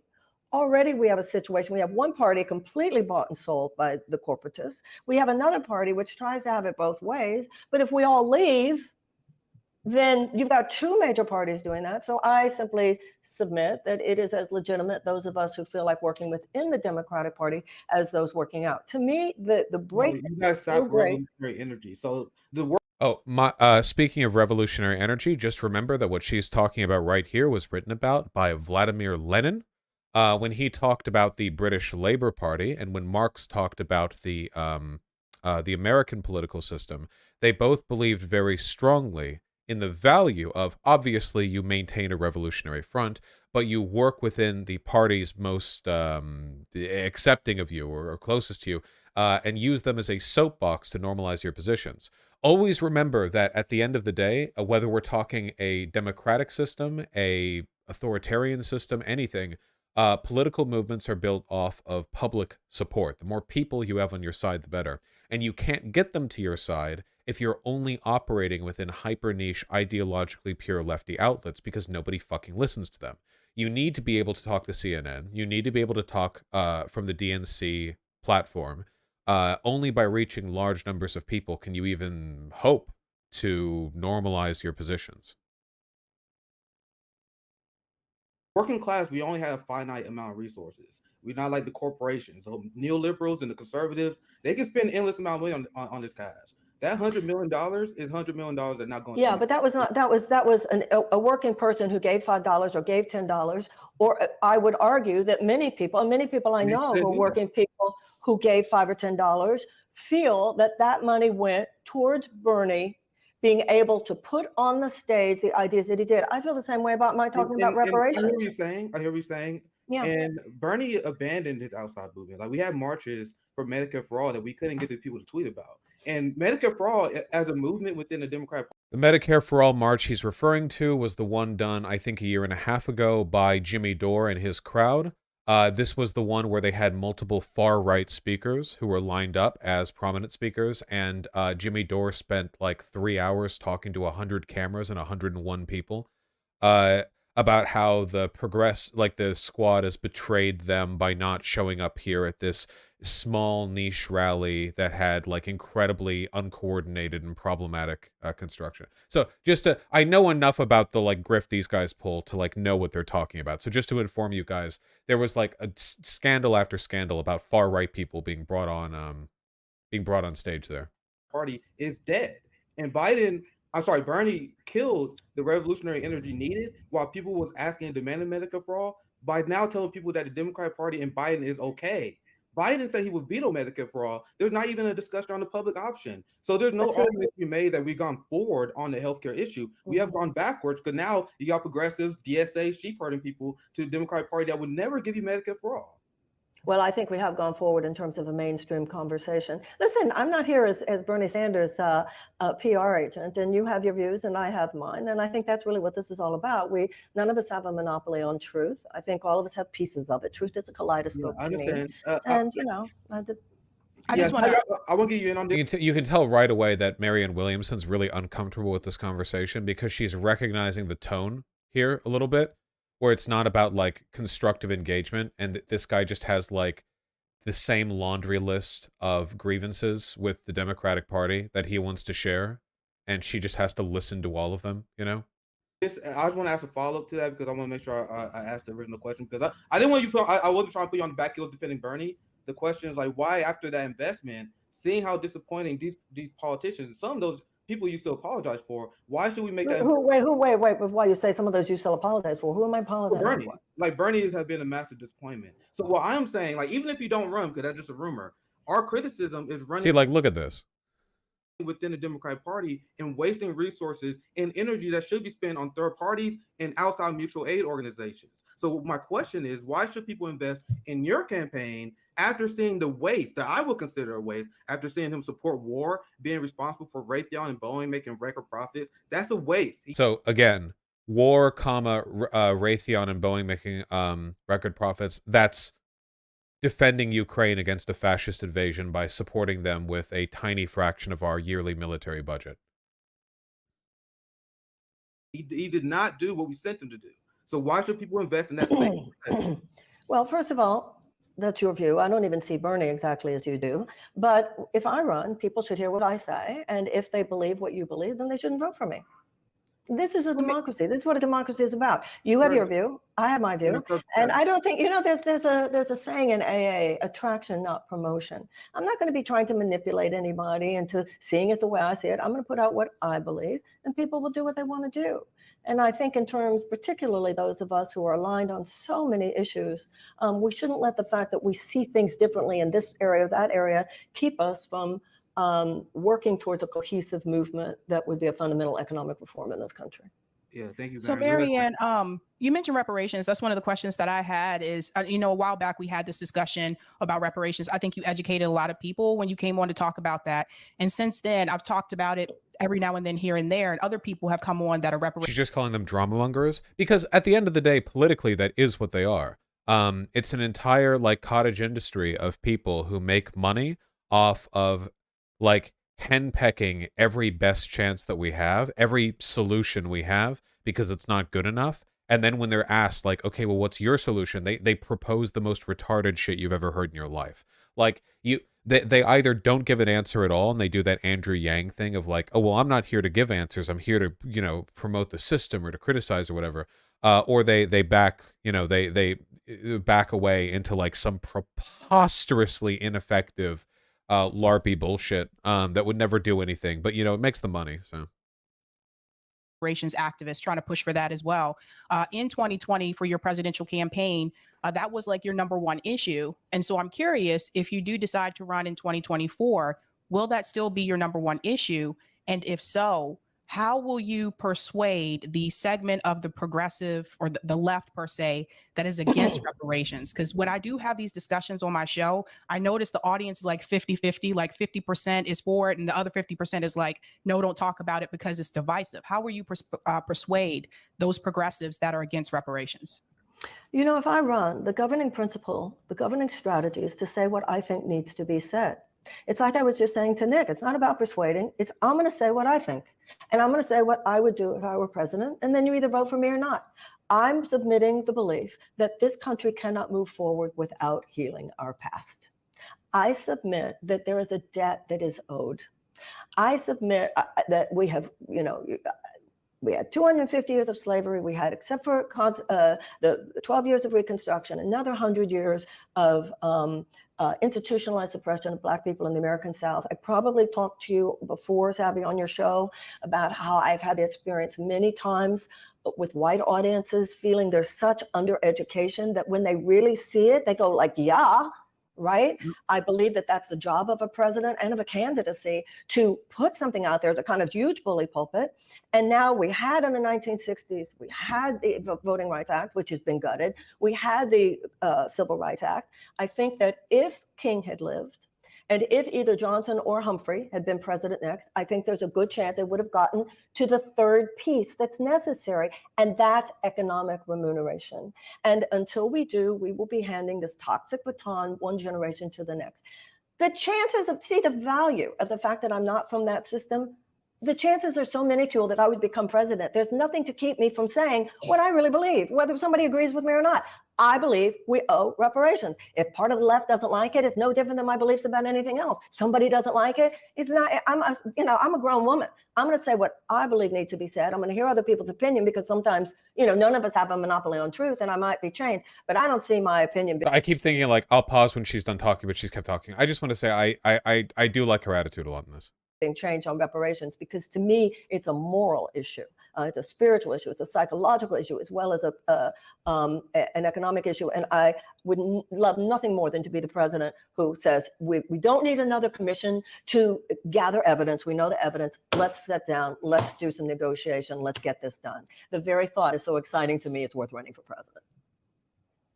So knowing what I know, and I haven't seen this, so I'm not pre-watching, but knowing what I know, that was a good answer, and I feel like this guy now has to find a way to turn this around into, okay, well, you say all of that, but you're still a hypocrite because you haven't personally raped any Ukrainians, Like, he has to make this now. Okay, well, you come out here with your progressive liberal affectations, but you haven't demonstrated your allegiance to the cause by doing a war crime in the Donbass. I'll pass it to Nick. Great question, Sabi. Reparations is something that I'm very passionate about. That's something that I gave props to you before as well. And that's actually kind of to the tweet that I mentioned before. But it's good to be good on the issues of reparations. The problem is the Democratic Party would never, ever give us that without this kind of struggle. And that's why I'm sorry. No, I want to hear from you. Go ahead. Well, unless we elect more progressives. This struggle that you're talking about of suppressing progressive voices on the presidential level, as I'm sure you realize, occurs the same way on the congressional level. They suppress on the primary. Look what they did to Nina Turner. Even the Progressive Caucus didn't support her. Even the Black Caucus didn't support her. So that corporatist element suppressing progressive voices in the Democratic Party occurs on the congressional level, just like it does on the president. And the only way to override that is through a massive political revolution at the ballot box. So where you take that to go third party, that makes me say we got to get in there. And I don't think either of us is wrong. I just think we have to do everything, whatever our gut says, our heart, go for it. That's how I love see the energy, and I never dissuade people for taking it. So in terms of like the value of running with the Dems versus third party, and this is what Bernie Sanders understood, okay? If you're somebody like Marianne Williamson, you have no shot of being president. That's a fact. She acknowledges it. That's fine. That doesn't mean there's no value in you running. If only the people who had the 100% shot of being president would run, then that's not even democracy. The point is that you have choices. The thing is, though, if you run for third party, right now, you essentially get like no voice. Like the Green Party has their primaries, and then what? How many speeches did you hear from what, Howie Hawkins or whatever his name was? Like how much airtime do you think that got? How many views? How viral did those clips go? What you saw were the Republican and Democrat primaries. Yeah, Jill Stein. Yeah. You saw the primaries between the two major parties' respective candidates. Meaning that if you're even a small candidate, Marianne Williamson, what was that guy's name? The guy with the very silly face who ran in the Democratic primaries in 2020. He was pretty muscular, short, kind of chunky, looked gorilla-esque, balding.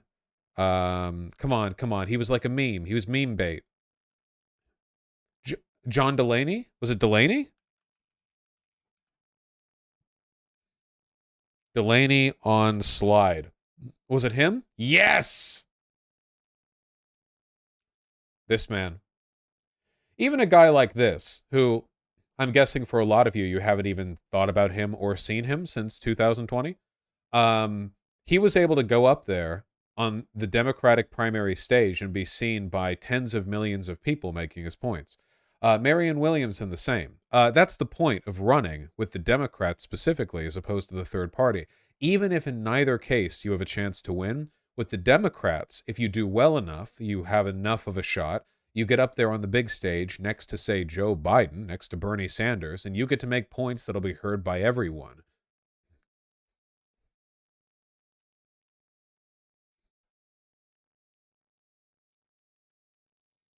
No, Chief Ken, Marianne really has her head in the game. I like her a lot. You know, I disagree with her on some stuff. I think she's naive on a couple of points, and I don't think she's like a perfect lefty whatever. But honest to God, authenticity and a sincere desire to serve the public good are so rare in politics that when I see them, I have to respect them. In their shots, and I always say that our focus should be 15% electoral politics, not that much. That 15% is organizing for stuff like reparations and class wins. I have a theory. I'm not sure if I'm 100% right, like we all say, but I have a theory that, especially with, as you said, Black Caucus, Democratic Party, you got all these neoliberals that are against reparations. There is no way that as a Black community, we are getting what we want. So note, by the way, and this is one of the framing things they do constantly, you will notice, and Brianna Joygray did this as well, that they will constantly, whenever they talk about the failures of the Democratic Party, they will only talk about the Democrats. Notice how he just said neoliberals oppose reparations. Is there another group we might be missing out on here? It was like how Brianna Joygray was trying to make the point that Joe Biden isn't better than the Republicans because he fronted the crime bill. Who voted for the crime bill? Like the idea like Republicans were morally opposed to it, you know? It's really, really, really silly. There's this like constant, like, it's like, well, you think the Democrats are good? You think the Democrats, we should side with the Democrats? Democrats aren't even for reparations. And meanwhile, like in Florida, DeSantis is like sharpening the guillotine that he's going to put all the critical race theory professors up to. Politically through the two-party duopoly. We are 13% of the population. Didn't the majority of Black Americans even support the crime bill? Everyone supported the crime bill. Everyone did.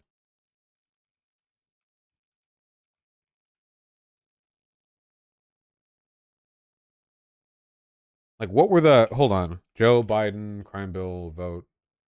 1994. The Violent Crime... I didn't remember the full name. Violent Crime Control Law Enforcement Act of 1994. Congress votes.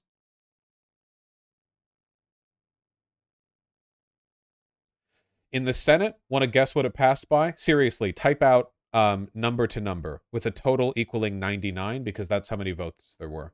What do you think? How many yeses?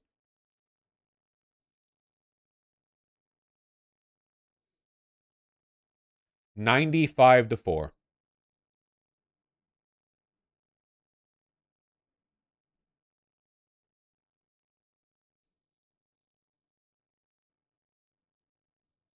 $95-4.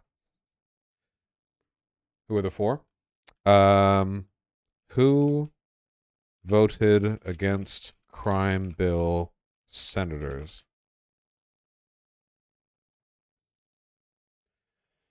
The no votes, we have yays. The no were Durenberger, Republican, Minnesota, or is that Montana? I actually forget which MN is. RMN.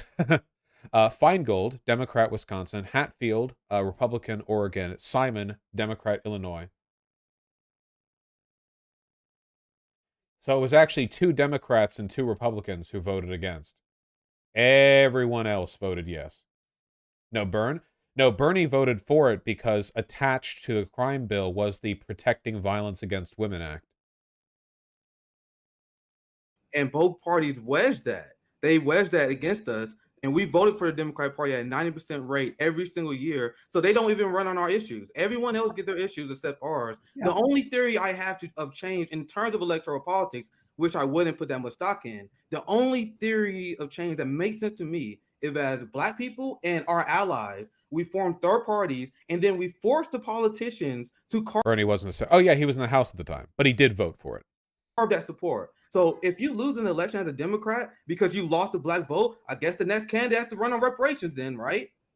So that's why third parties have to be a leveraging tool of our community who gets nothing. Under the Biden administration right now, Black Americans are weak. Our community has been destroyed. The police is stronger than ever. So again, like this like indicates a level of political illiteracy that should like get you fired out of a cannon if you make money off of politics. The Black community in America overwhelmingly votes for the Democrats. Third parties in our system have objectively, mathematically no chance of winning. So the basic question is like, okay, if Democrats don't run on reparations, then the Republicans get to win who won't do reparations.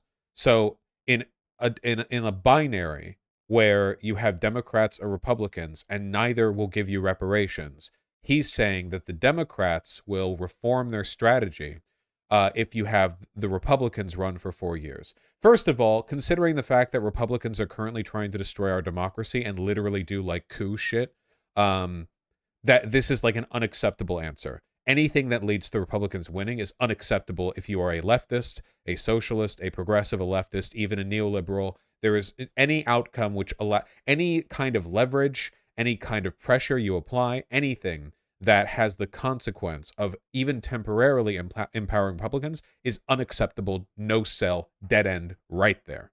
However, because I'm not stupid, I understand that even if that wasn't the case, after 4 years of Republicans, you think Black Americans are going to like once again leverage their votes based on whether or not Democrats will offer reparations? No. What we saw from 4 years of Trump is people will lower their expectations for Democrats if Republicans have had time in power.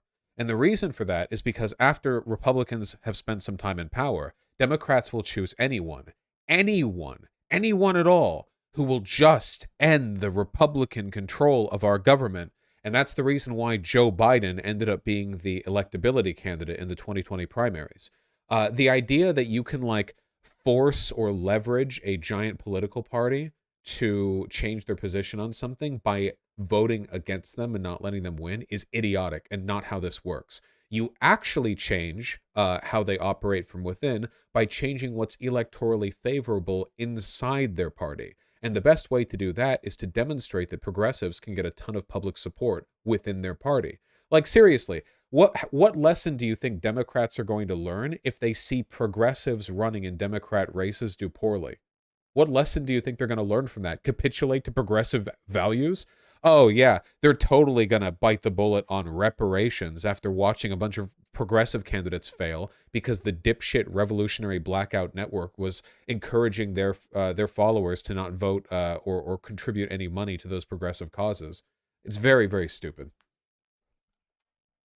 Sorry, but participating within electoralism is not an like an optional thing when the system you're operating in is fundamentally electoral.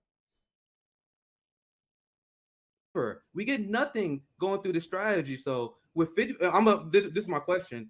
50% of Americans said they're ready for a third party. So we need that spark. We need something that will start that. So we need people that is willing to run third party to start this spark.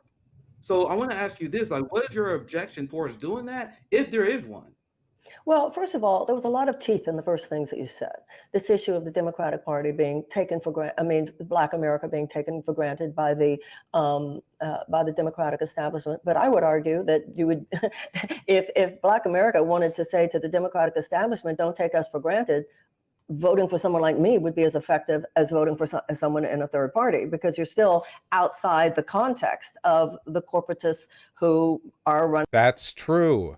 Notice how the entire Democratic platform shifted leftward after Bernie Sanders ran and lost as a Democrat.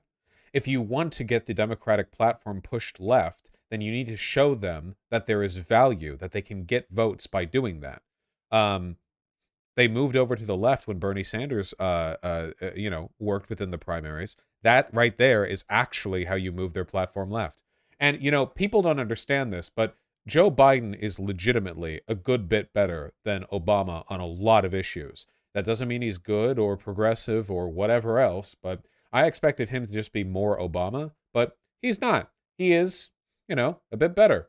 If you go back to like 2008 to 2010 Obama, he's actually a lot better, Time has moved forward. We've moved on. Running on the same old, same old. Bernie Sanders, despite the things that you said, many of which were true, did come within striking. I believe in Bernie, but go ahead. I'm just saying it was disappointing, man. But sorry, go ahead, Barry. I understand, I understand. I get it. I totally get it, and I agree with that.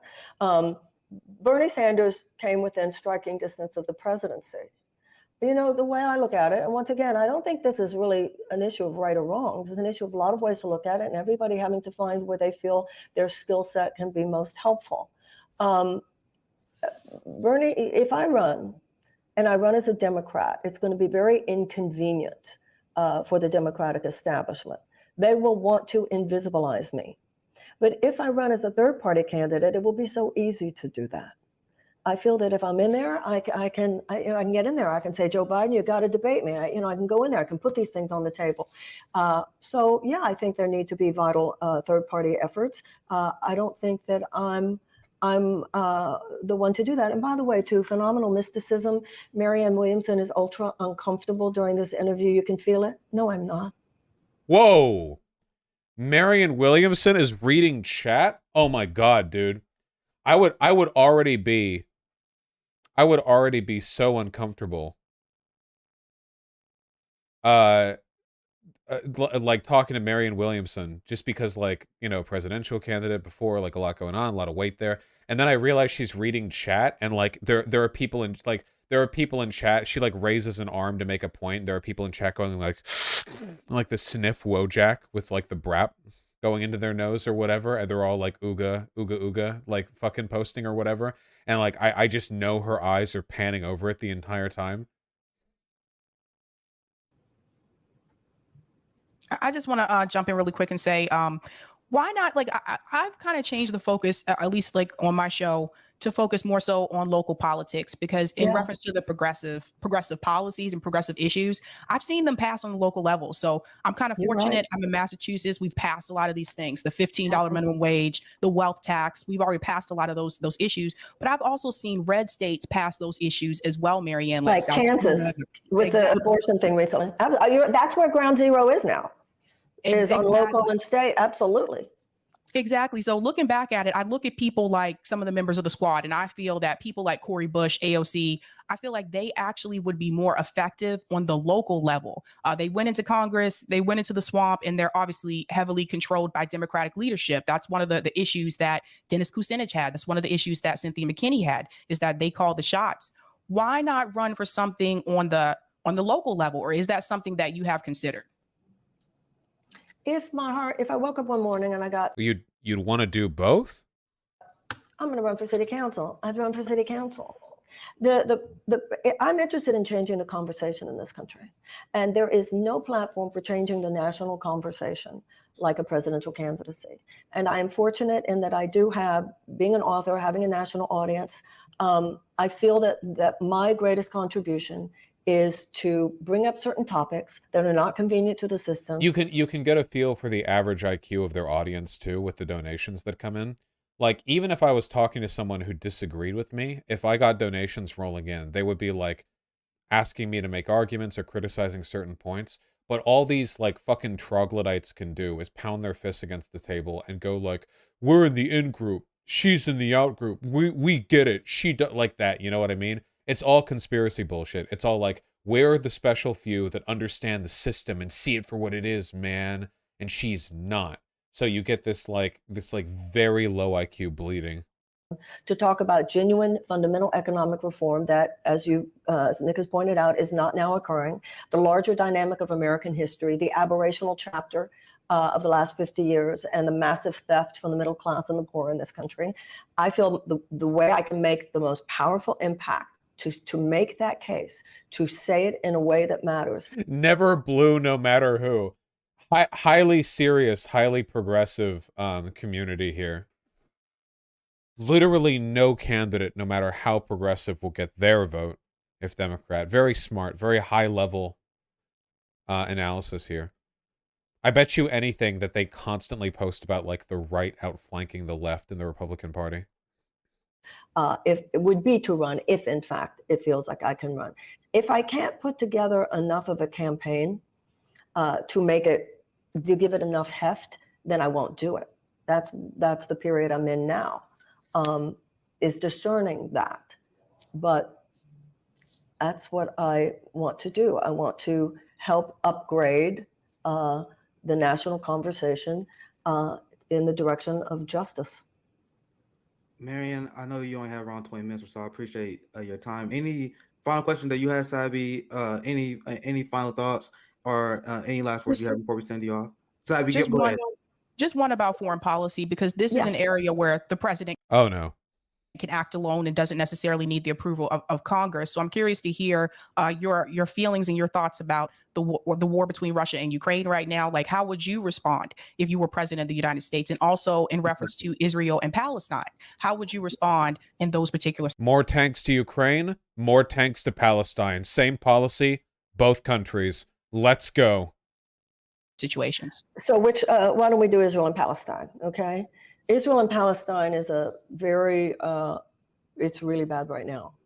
Netanyahu's new government is the most extreme far-right government that's ever been in the history of that country. As bad as it has always been, really, for the Palestinians. Now, everything's worse. It's a real anti-democratic authoritarian direction. And it absolutely must be confronted. Clearly, the occupation a prolonged occupation like this is against international law. Clearly, the settlements are against international law.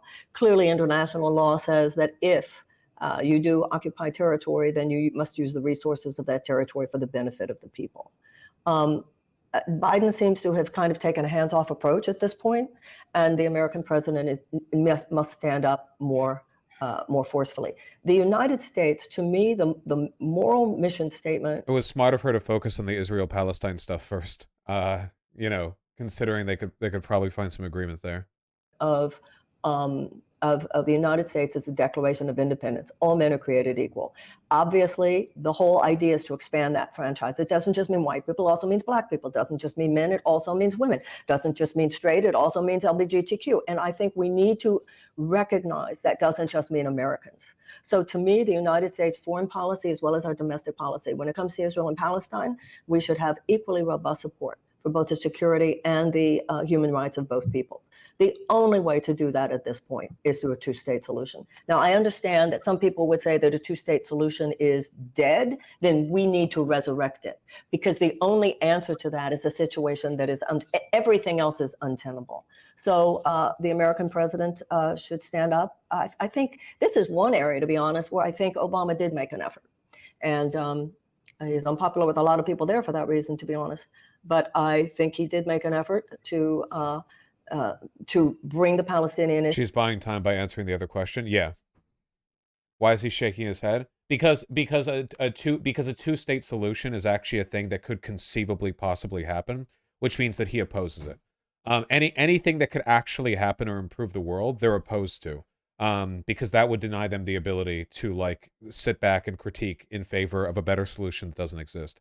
the idea of some kind of like unilateral one state, like Palestine dominated, it's not going to happen. It's just not. You know, you can hope for it. You can say it would have been better. That's nice. You know, I wish everything was perfect all the time, but that's not an option at the moment. What's a two-state solution? I'm lost. A two-state solution would be recognizing the official statehood of Palestine and giving them the legal and material ability to draw a border with Israel and distinguish themselves. So it would mean that there would be two like states next to each other, two-state solution, as opposed to one state, which is kind of like a unified Israel-Palestine. Or some people, when they say one-state solution, they mean like kick all the Israelis out, which is an insane position that cannot happen and will not happen. And like, there's no point in even talking about it. Issue onto the table in a way that it had not been before within the major political dialogue in America. And I would certainly seek to do that. I also think, if I might say, because I'm a Jewish woman, I think that I would have actually some moral authority in doing that. My support for Israel should not be at the expense of my Jewish values. And as an American, my support for Israel should not be at the expense of my democratic values. Right now it's becoming that way, and that's a problem. Marian, I appreciate the answer, but I talked to the Palestinian Community Network, got a lot of Palestinian allies. They will not find that to be an acceptable answer. It's one well, state. I know. I don't know. Have one state where everyone have equal rights under the law. The Israel Zionists are not to be trusted to implement a two-state solution, as that has been shown many. As opposed to a one-state solution, which the Israel Zionists can be trusted to acquiesce power to. Not to mention, like, hold on. Population of Israel is 9 million. Population of Palestine is 5 million. Meaning that even if you created a one-state solution, there would still be a 2-to-1 demographic bias in favor of Israelis' voting preferences. Now, you could federalize stuff and keep it sort of locally determined, but eventually you need to like get around to electing the federal government, and that would be like Israel favored, and that's preferable to two states. Again, like, his only job here is to bitch about actual things that can be done. Like I said, this has nothing to do with improving the world. It is entirely about just getting to be on the sidelines and cross your arms and make money from smugly denouncing other people who are trying their best. Many times. So I hope you have conversations with Sunday Palestinians. That's a hard. Well, wait a minute. Wait. No. Let me speak. I just want you can respond to that as well, but because I know you have limited time, because also. Okay. I would like a chance to respond. Yeah, go ahead. And I want to ask you about Ukraine. Go ahead. Yeah, what I would say to you is, when you say you have a lot of Palestinian friends, how many Palestinian friends you have? I have a lot of Palestinian friends. You say you've talked to Palestinians. I have talked to Palestinians. So I don't think we have a contest here of you're telling me you know Palestinians and I don't. So that doesn't work for me. Okay? That was a full-on debate bro refutation right there. That right there was like an actual, like, I am familiar with this this anecdotal reference strategy, and I will quickly rebuke it. Yeah, that was good. Oh yeah, total Voshite over here, 100%. Okay. So the point is, right now, Palestine. See, if you're not going to let me talk, honey, there's no point in this. Oh, she does watch my content. If you're not going to let me talk, that the things you say, then there really is no point. We are having a conversation. No, we're not. No, we're not. You're doing a lot of mansplaining here, and you're telling me what is. You're not. See, that's not my. I should use that though. I should have a I should say that while arguing with a woman. I should have said that to BJG. 100%. Oh, okay. I'm learning from her. You're asking me and then not giving me a chance to respond. So there's no reason for me to be in that. Well, I already. Oh, and now more men are going to be laughing. Why is everyone piling in here at the last second? What? At me. So, dude, look at the. Okay, so this is what I mean. This is very weird. They're having a guest over ostensibly for an interview, and then like right as she gets irritated, they bring in their lads, and one of them's doing this like he's like a 16-year-old doing like a Discord meme or something, where he's like, "Yeah, getting in here." Like, what the fuck are you doing? What is this? There's no reason for me to be in that. Yeah, we owned her. Yeah. So, no, this is not working for me. So this is how I feel. I do believe there should be equally robust support for both Palestinians. See, is this just an open call you have here? and Israelis. There is not now an American policy, and that must change. That is what I will say. Do you When you support say that- BDS? Oh, go ahead. I was going to say, do you support BDS, Marianne? I would not personally, anybody should be able to boycott what they want. I would boycott things that come from the settlements, because the settlements, I think boycotting stuff from the settlements makes sense to me.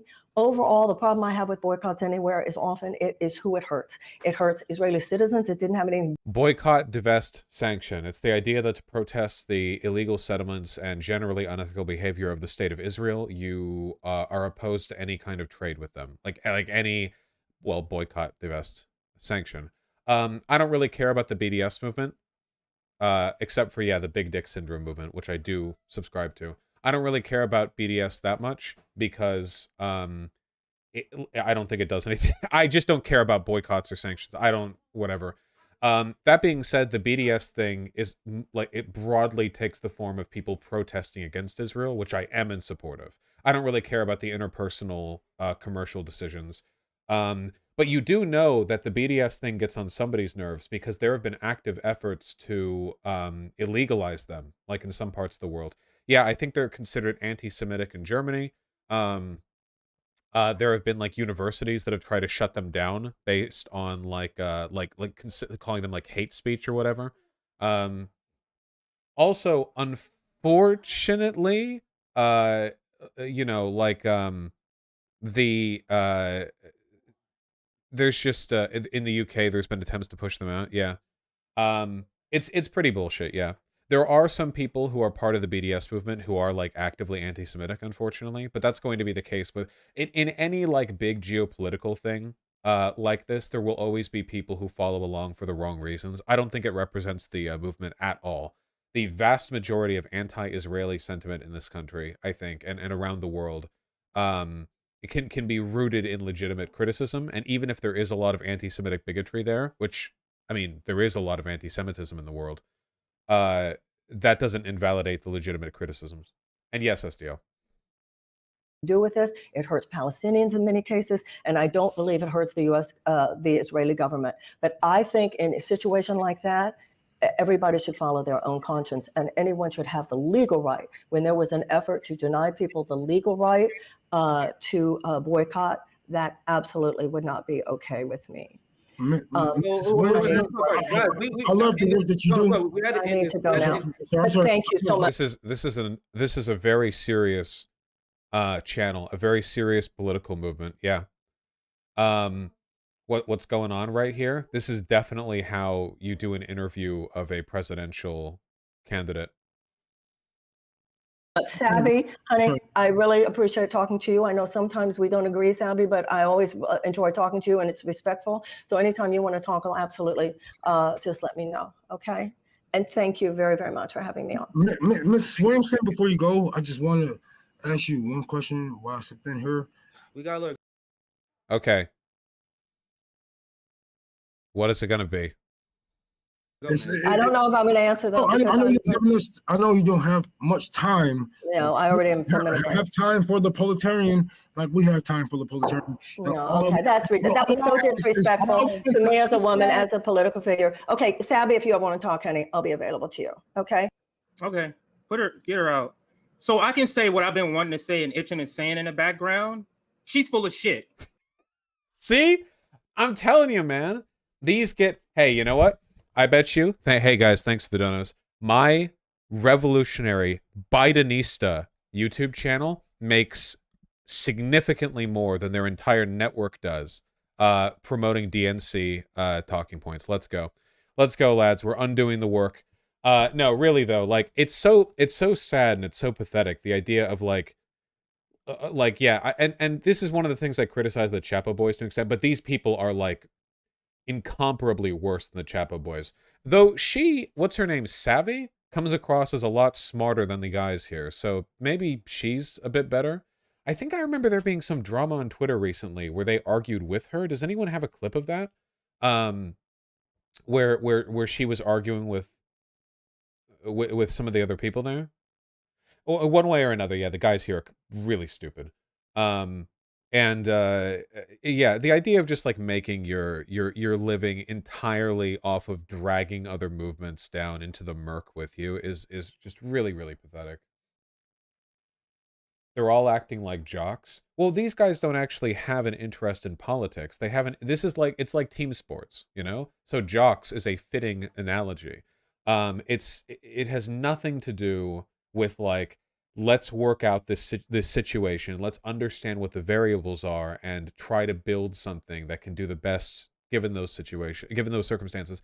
It's just like, here's the pin I'm putting in the ground, and I am just going to just yell loudly from this pin at anything around me. It doesn't matter what consequences there are to that. I'm making money off it, and that's my job. Here's Sabby's reaction, apparently.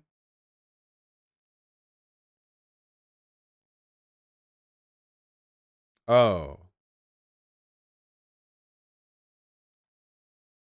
That, I mean, because that we had to win already. Like, we already had to win.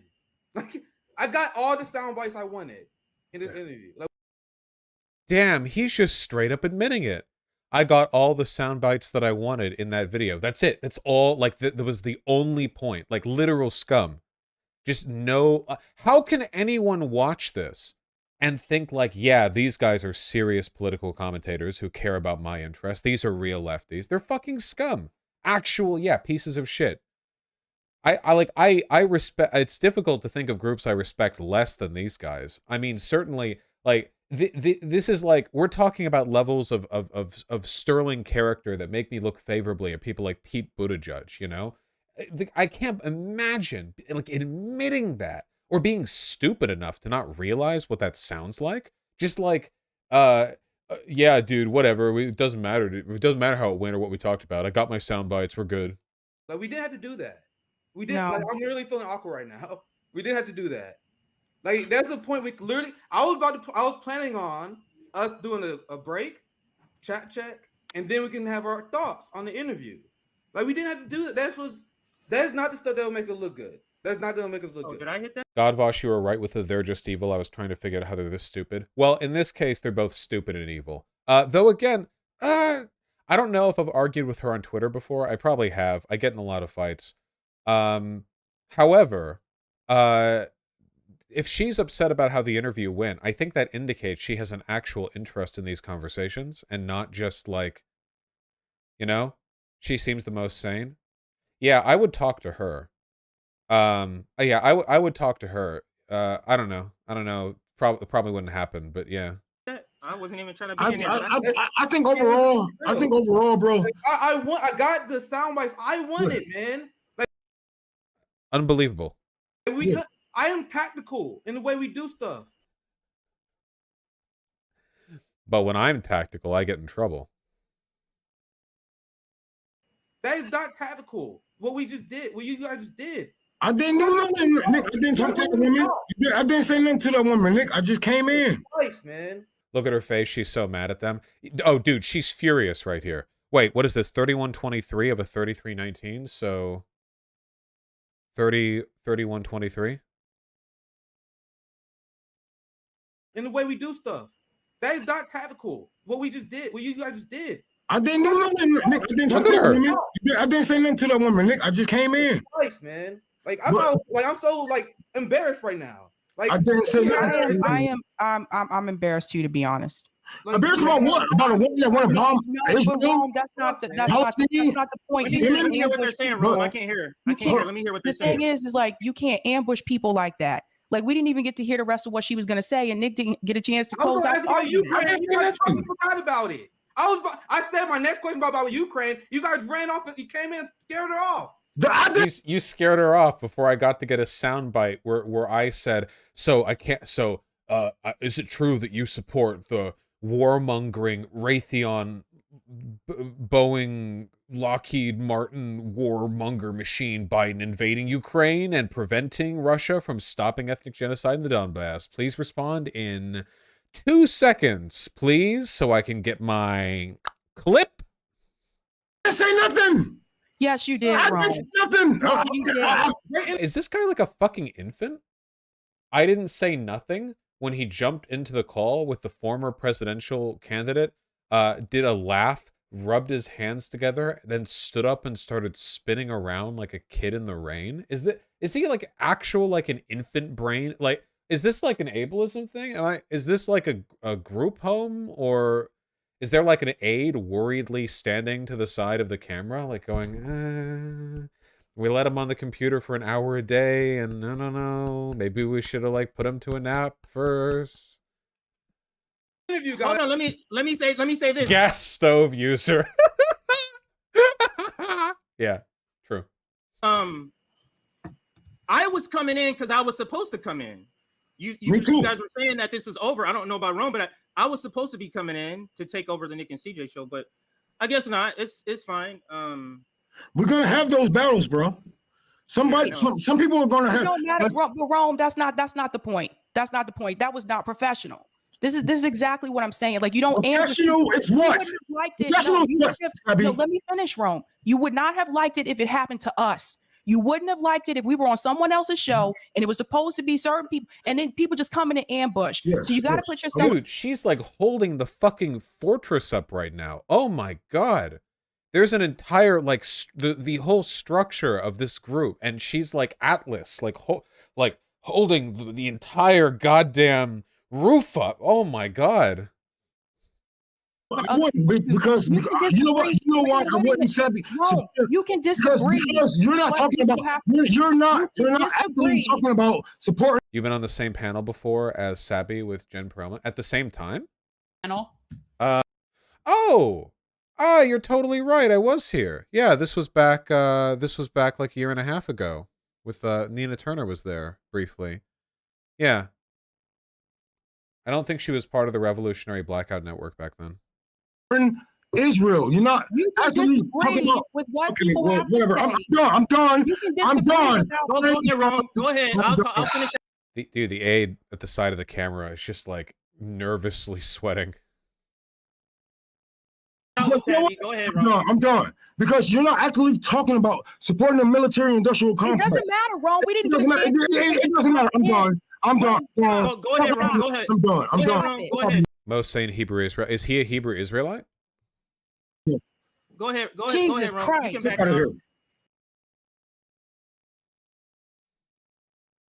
God damn. That was pretty wild. I wouldn't be surprised. I mean, he was fucking stupid, so maybe. God damn. Imagine having this conversation on a stream too. The fact that she's just like sitting here, like the interview ends, they talk for a bit or whatever, and then like they're doing this live. Oh my god, I would never. Would you debate the guy in the top right? How the fuck would I debate him? Outdance him? Throw like I don't know, bacon or pork rinds in a line leading to like a I don't know, a big like rock propped up on dangle keys. Dance battle sounds like fun, honestly. I'd probably lose though. I'm just guessing from this guy's cheekbones, but I have a feeling he's a lot more physically fit than me. Yeah. I also like how Marianne specifically said she would talk to her again, but not the other guys. Yeah, true. Was that racist? What? No, he's lean. How the fuck is that racist? He's a lean face. He's probably more physically fit than I am. Looks like he has broad shoulders. What? A little what? Okay. Jaw mogged? Well, yeah, he's a handsome guy. They mean the pork rinds bit? Is that a race thing? I'm just calling him stupid.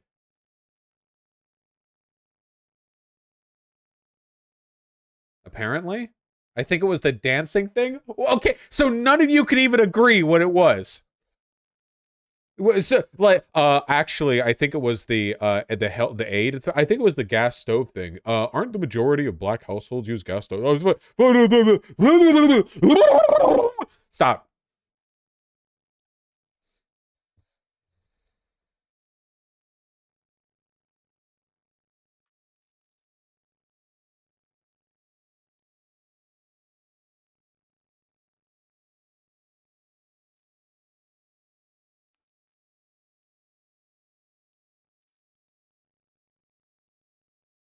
Have you seen a Rage Against the War Machine speakers? Yeah, I saw. Scott Ritter is the actual convicted pedophile, right? It's this guy, or is that a different guy? Holy shit! This guy looks kind of like Jesse Lee Peterson. For a second, I thought somebody face-tuned the fuck out of JLP's face. Holy shit! This guy looks like somebody like put a angle grinder to him to like smooth him out, you know? He doesn't say like amazing. He says like fantastic, and he says that like every 3 seconds. Fantastic. He looks painted. Yeah, back his hair too. Yeah. Why are they all so glossy? Well, they probably tuned it up a little bit, except for Kim Iverson here, who looks like they tuned up quite a lot. And okay, wait, hold on. I'm sorry. I hate Kim Iverson. That, you know, I want it to be known that what I'm saying right now has nothing to do with like broader. Did they like lean her face down like a lot? Or did she lose weight? I don't think there's anything wrong with like face smoothing a bit for a professional portrait, but if they like smoothed out 20 pounds, I think that's weird. Rock that shit, okay? It's not like there's anything wrong with how she looks. Like, I think she looks nice. I don't know. She might have lost weight. I didn't recognize her at all. So this is the pedophile, right? Oh, fucking. Yes, lol. Okay.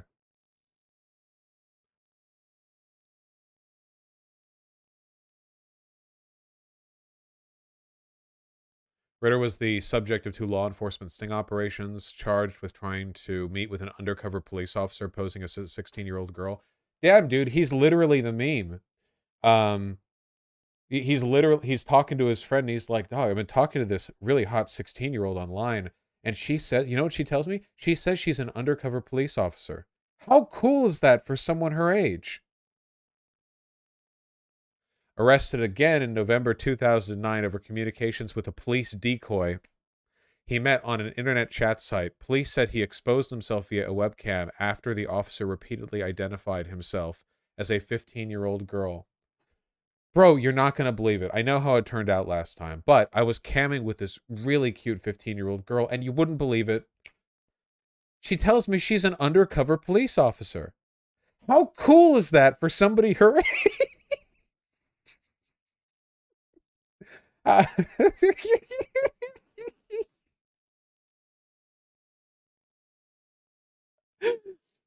does he keep getting caught in these fucking stings, dude? How can anybody who claims to have like intel, like deep state info or whatever, be so fucking vulnerable to police stings? Like oh yeah, man, I'm like the OPSEC master. I've got info on people the government doesn't even remember. Meanwhile, like he goes on to like www.underagecam.com and clicks on find someone near me. And then he connects via audio and hears like a 2-second like radio whine tone that sounds like a line being tapped. And then after it connects and he hears somebody go, hello? And he's like, holy shit, I'm about to fucking bust already. Oh my fucking God. Fucking this event is a police sting. Yeah, Scott Ritter is showing up to this because he heard there's a really cute 14-year-old girl attending the event.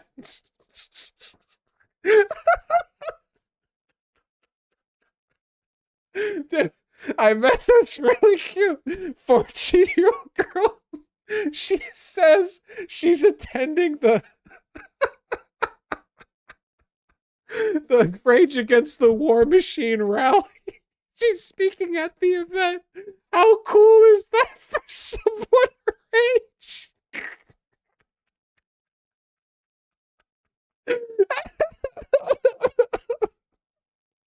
Ow. Ow. Fuck. Ow. Ow. Okay, sorry. My fucking Costo, man. Oh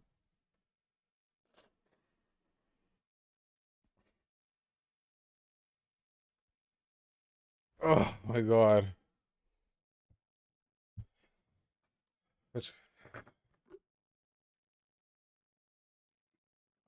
Which one's the pedophile? Honestly, the one who looks most like one.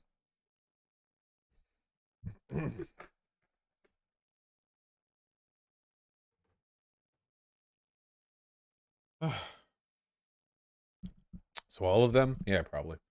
Corbyn's still doing the pro-Russia shit on Democracy Now. Man, really? Fuck. Okay, hold on. We're gonna do this, then we're gonna do the Florida book segment, and then we're going to do the Tyre Nichols police murder, which I was saving at the end because we had the cat at the beginning, and then it was like I didn't want to go from the cat to that. It just kind of strung along. Are we all cool, by the way? I know we argued a bit earlier in the stream, but I love you guys. And I know you love me too, because I can drag out prolonged pedophile jokes about people I dislike. Though in this case, the guy we were making it against, literally legally invited them. So I was basically just describing events that have happened to him.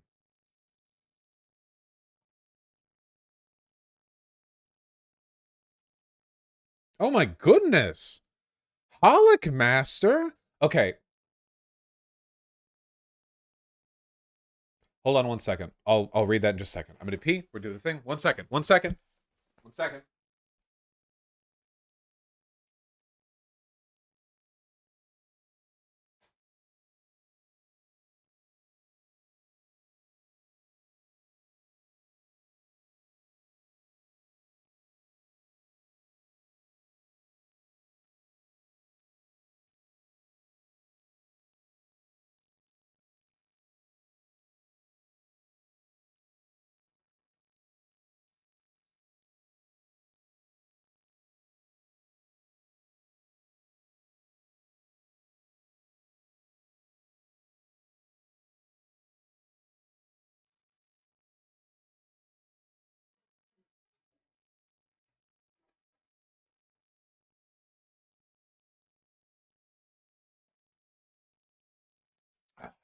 Holic Master, thank you so much for the $100.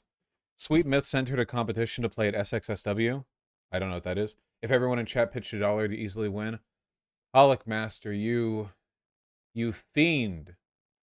You know we don't like our GoFundMe links here. That being said, it is you. Woo!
You don't have to play the full song as part of the... Wait, Holic Master, I was having fun. Yeah, they should have turned the mic up. It's Sweet Myths, guys. Wait, where's the right? Oh, vote. I see. Feature in competition. Donation to go to the Sims Foundation. Total raised. Vote. Send tip. Tip. Oh yeah, guys, here. The good people of Sweet Myths are indeed. I'll play as much as you like. Well, no, Holic Master. No. Gonna do me like that. Sweet Myths Color did that. Well, they did the Vosh Rad song. And the Sweet Babies. It's almost Christmas Eve. I unironically really dig their music. You know, I'm obviously sort of cursed to forever primarily enjoy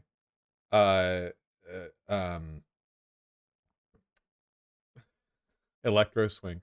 But why'd I hit that? Post a YouTube chat?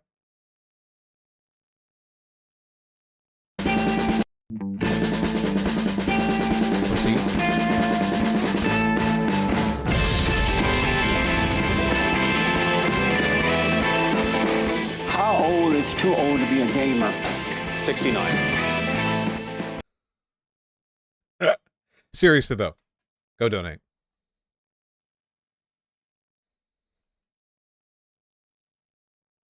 Who's that Pokemon? Yeah. Link of the YouTuber. I'm the oh, that's a joke. Classic. Anyway, good luck, Holic Master. Y'all really do great music.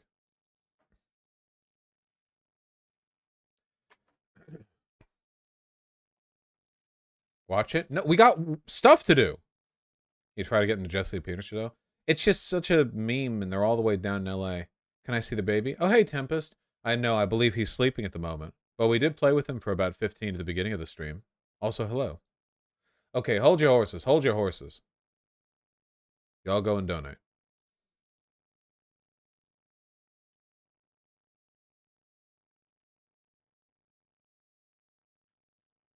SDL, Arlo is our resident monster fucker.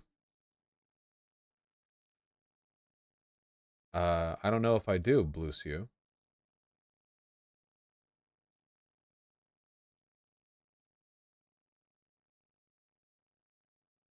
There it is. All right, what is he saying? Jeremy, what are you saying?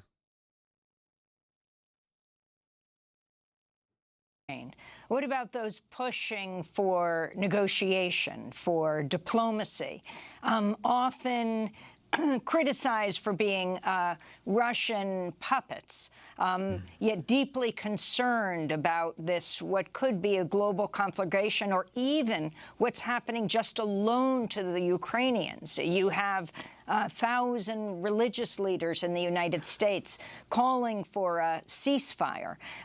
Bishop Barber, we played a portion of his speech where he said the war is immoral, it is illegal. He fiercely criticized Putin, but said negotiation has to be the way. So what? Okay, here's the thing that I don't understand.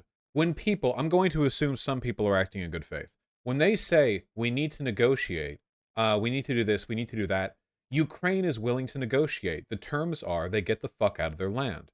See, in a regular war with no threat of nuclear Armageddon and no promise for negotiation, if Ukraine won, do you know what they would do next? They wouldn't stop at the border between Ukraine and Russia. They would conquer Russia, or at least parts of it, or at least try to conquer parts of it. Nowhere at any point has Ukraine made that commitment.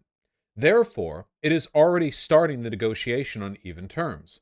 Namely, if you withdraw now, this conflict ends. This is not an interminable conflict. This will end if you end the war. So Ukraine is already implicitly willing to negotiate under those terms. That's already the marker there. So when they say we should be more willing to negotiate, what you actually mean is Russia should be allowed to keep conquered territory. To which the question is, why would we allow them to do that? Why would Ukraine allow them to do that? Your response. I welcome the call by 1,000 religious leaders and many, many other people. And I've had a number of very interesting discussions all around Washington yesterday on the possibilities of promoting the idea of a internationally organized ceasefire and negotiations. Also, there's no reason to ever trust Russia when it comes to a ceasefire. They lied at every stage all the way up to their invasion, and they never respected the ceasefire agreements under the Minsk I or II agreements. There's just no reason to believe they would actually follow by it. They would just continue to lie and push for territory. The fact that they're unwilling to respond to international pressure is the reason we're in this situation. It seems like international pressure didn't bring us any good. All the sanctions and all the negotiations and all the organized ceasefires in the world did not work. Absolutely and totally condemn the Russian invasion of Ukraine and the brutality that goes with it. Corbyn literally went on RT to deny that Assad did gas attacks. He knows what he's doing here. Man, did Corbyn seriously deny the Assad gas attacks?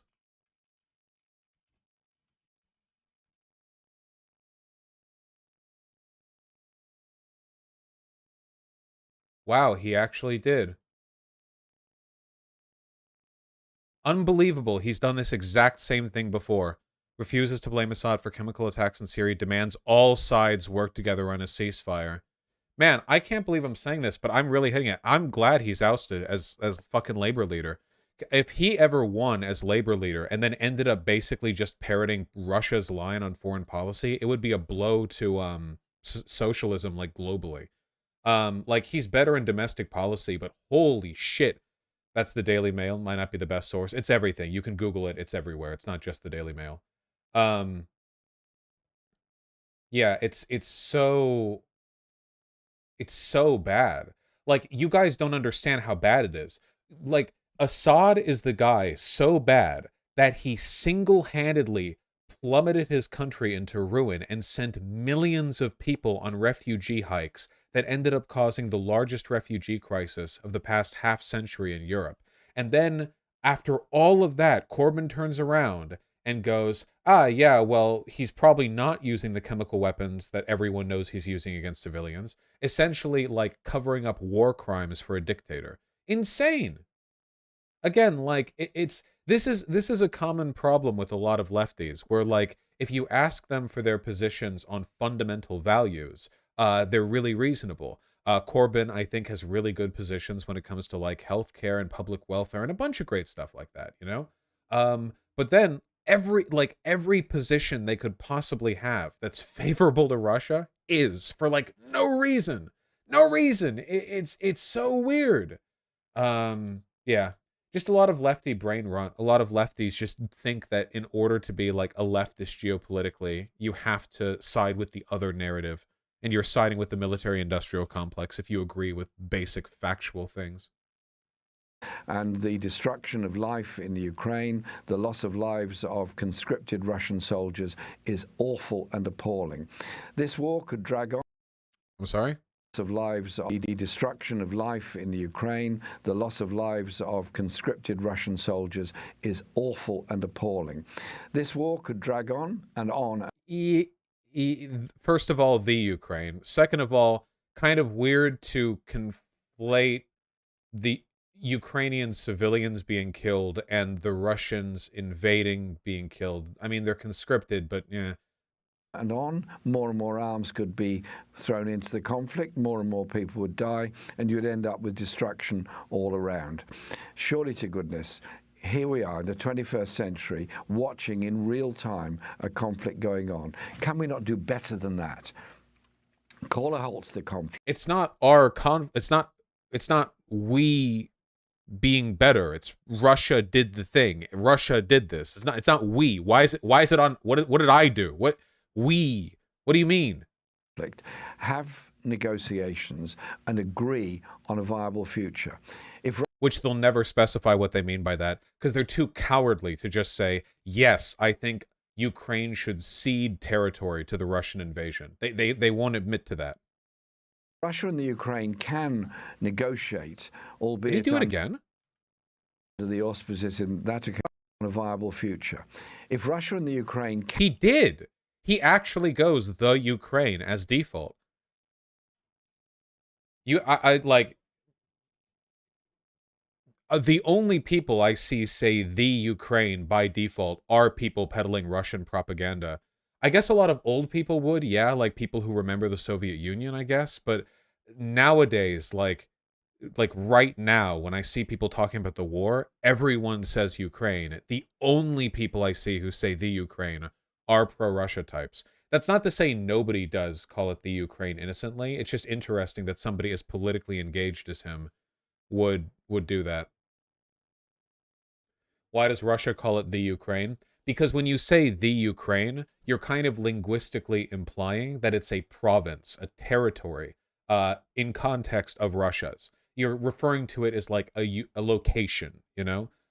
Whereas Ukraine, like capital U, like formal, would be a country, an independent country. So a lot of like Russian apologists will say the Ukraine because they're referring to it as a kind of like fake country, like, yeah, like they say the Donbass. Exactly. But Russia stands won't say the Donbass. They'll say like the Luhansk and Donetsk independent people's republics or whatever. Like they'll make an effort to distinguish them legally, you know? Yeah, the South. Yeah, stuff like that. Like it's a region. Can negotiate, albeit under the auspices in that occasion of Turkey, to ensure that grain supplies flowed out of Russia and the Ukraine through the Black Sea, which are very important to feed people. The United States of America is an exception, I guess. Yeah, this is very much like a specific linguistic idiosyncrasy. This isn't a universal thing. Saying the doesn't always mean you're disrespecting a country. In this specific context, the use of the term the Ukraine is used to imply that it's just kind of a frontier province, as opposed to an independent country. In the Middle East and North Africa, then it can come together on lots of other issues itself. And so can we... Oh yeah, like saying the Sudan is colonial speak, or the Orient, or the Congo. Ever heard that one? The Congo? Right? Because it's not, because when they said like the Congo, it was like darkest Africa, like a territory to exploit resources and people, not like a country. Yeah, there we go.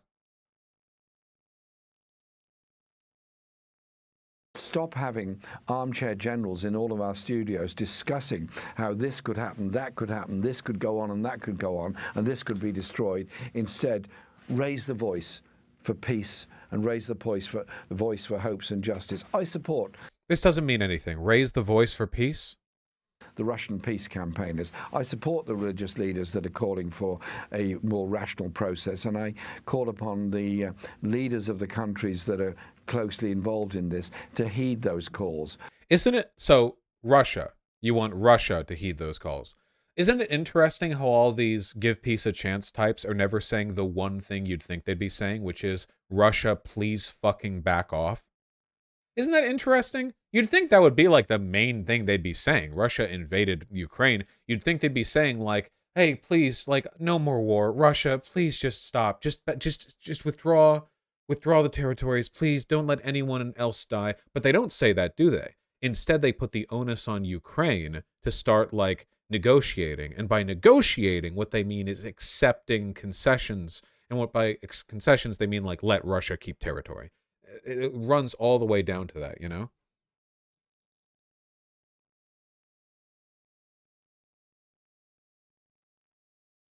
And find a way out of it. All wars end with some kind of peace conference.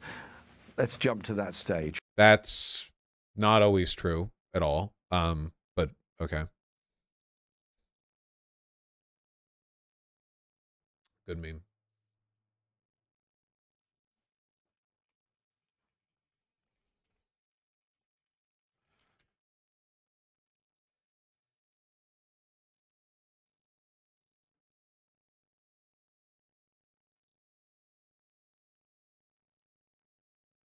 Hold on.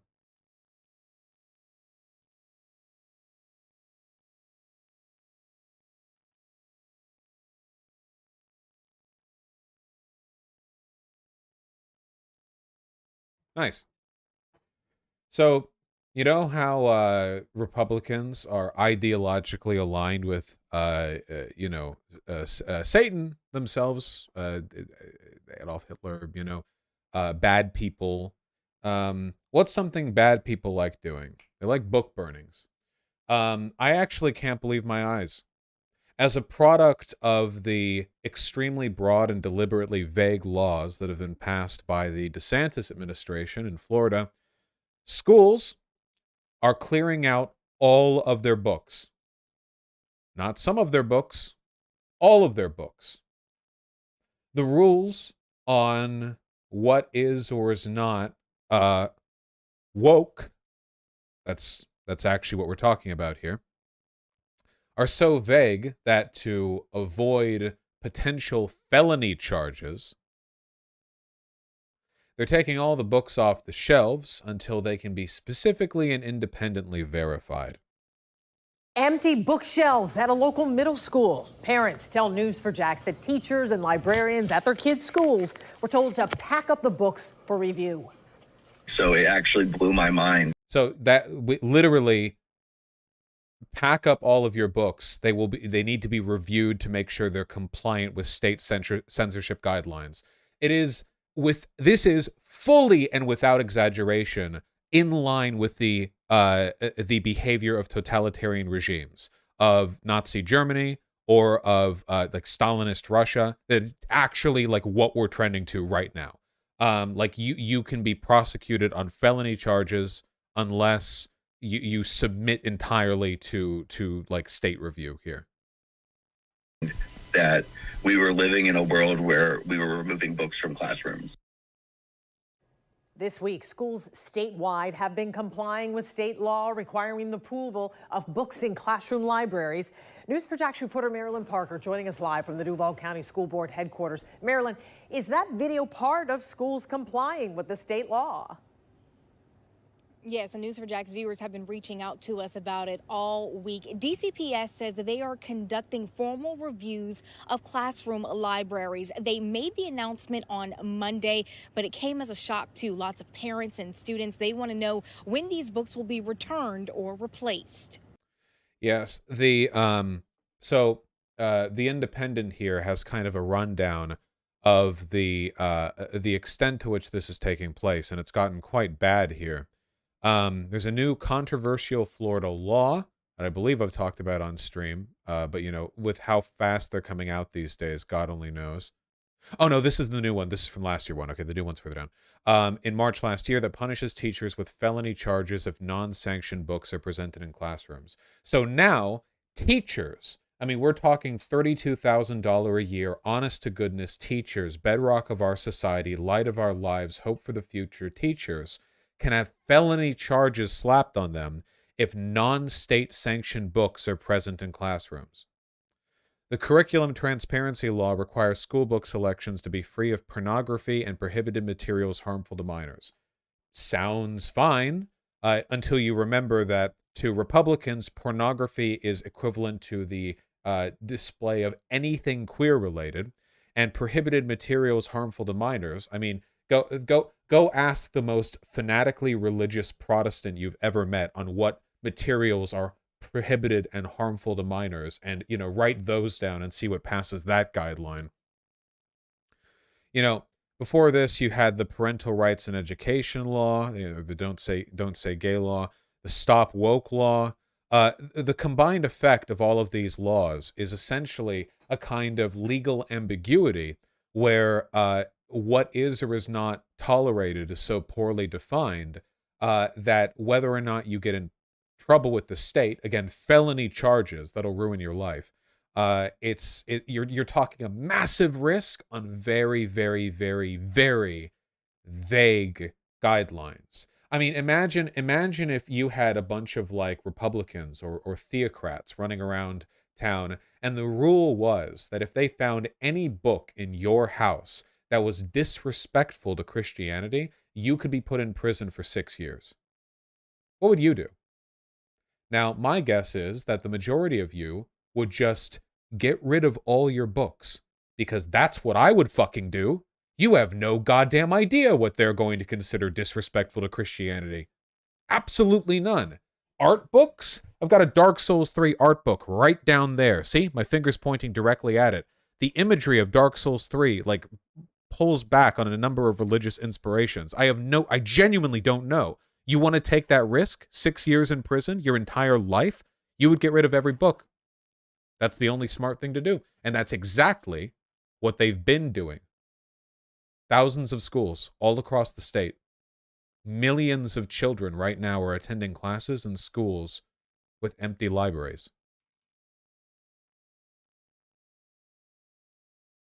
During the middle of Literacy Week at Mandarin Middle School, all the books in the library were gone. How do we live in a world where books are being banned from the classroom? Brian Covey says his kids attend Greenland Pines, and the books there were also taken this week. They said that before school, all the teachers had to pack up their stuff. The librarian apparently tearfully announced that she no longer had a resource class to do, and she had to review all the books in the school. A teacher in Manatee County this week covered up the books in his classroom and put up a sign that reads, "Closed by order of the governor."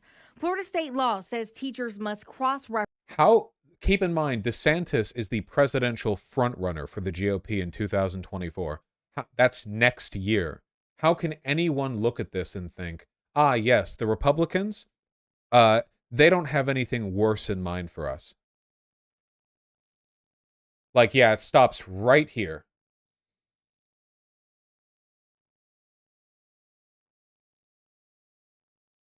Reference their libraries with a list of pre-approved books. A trained media specialist will vet any books that are not on the list.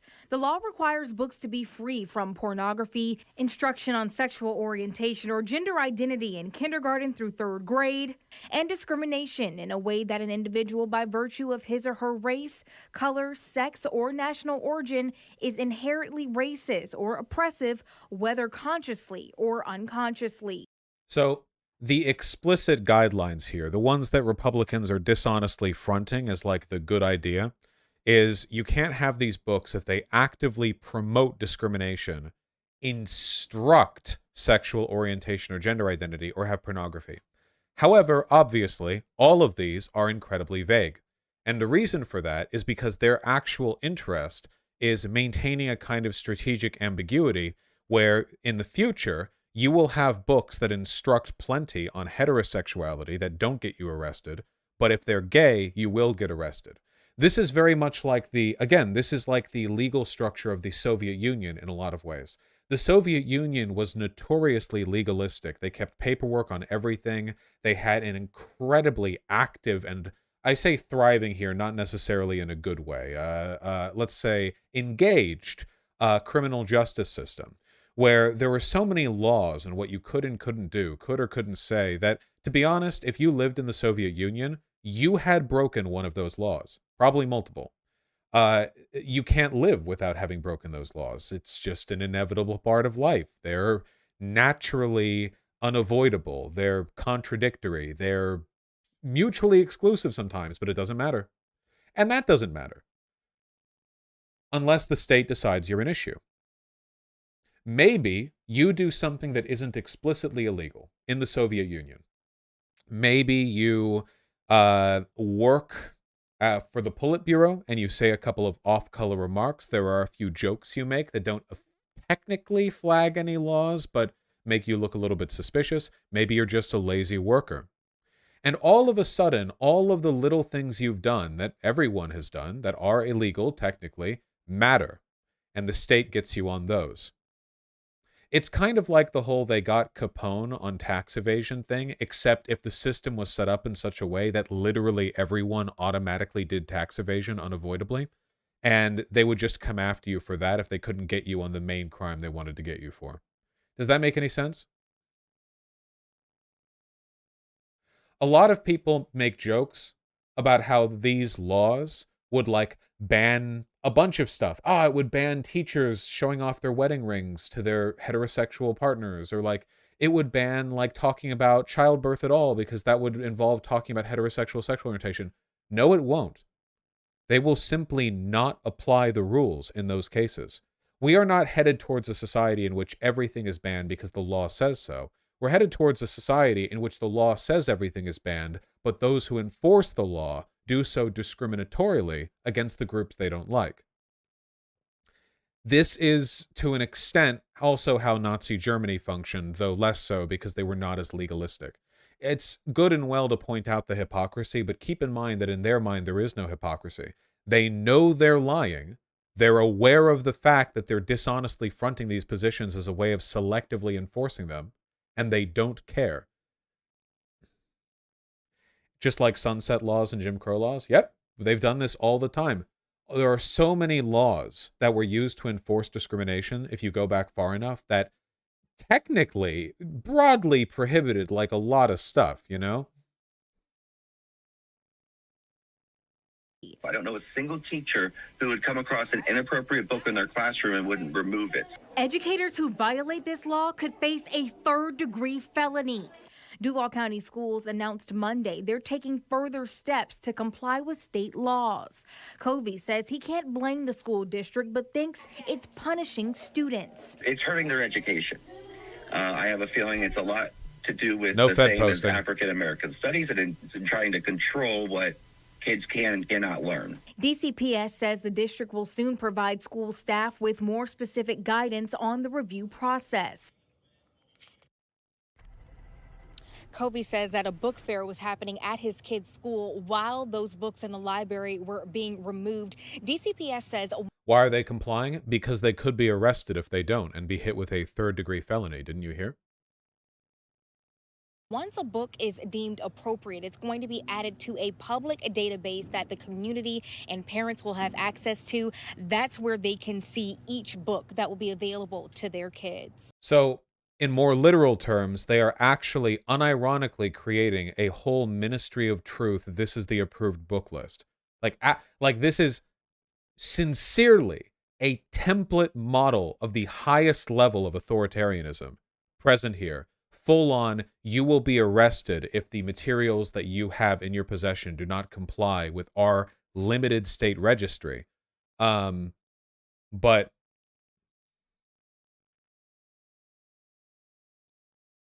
and they'll say that Democrats are the authoritarian ones because we couldn't go out to bars for 3 months in 2020.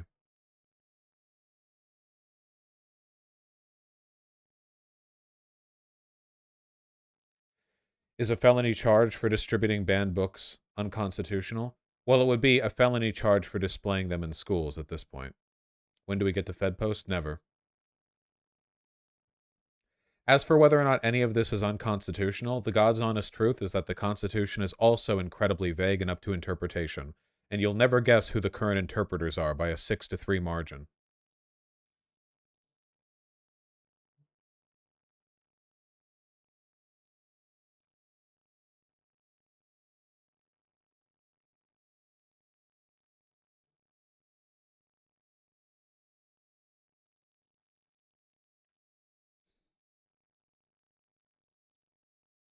Neat.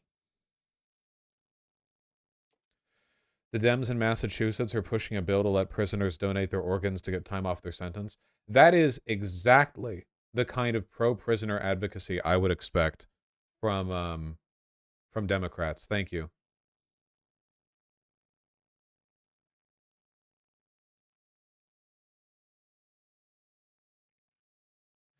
I think it's important to understand this is a major shift from blacklisting books. Yes, blacklisting books is nowhere near as bad as creating a whitelist that you can exclusively access. It's so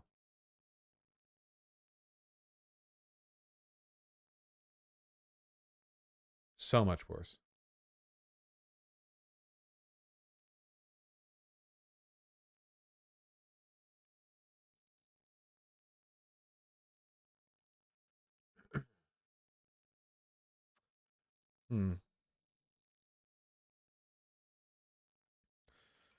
Okay. All right. Guess we have to get to it, don't we?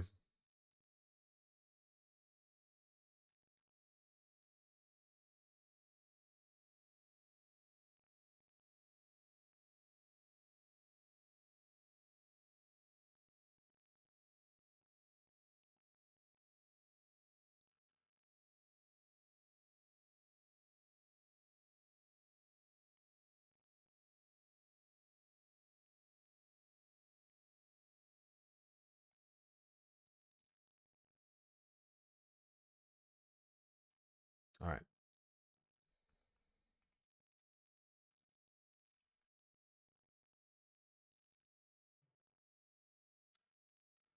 You're all probably familiar with the Tyre Nichols body cam footage release and all of the all the discourse that surrounded it. After doing this for 4 years, I'm finding it difficult to come up with new ways of talking about how much I hate the police.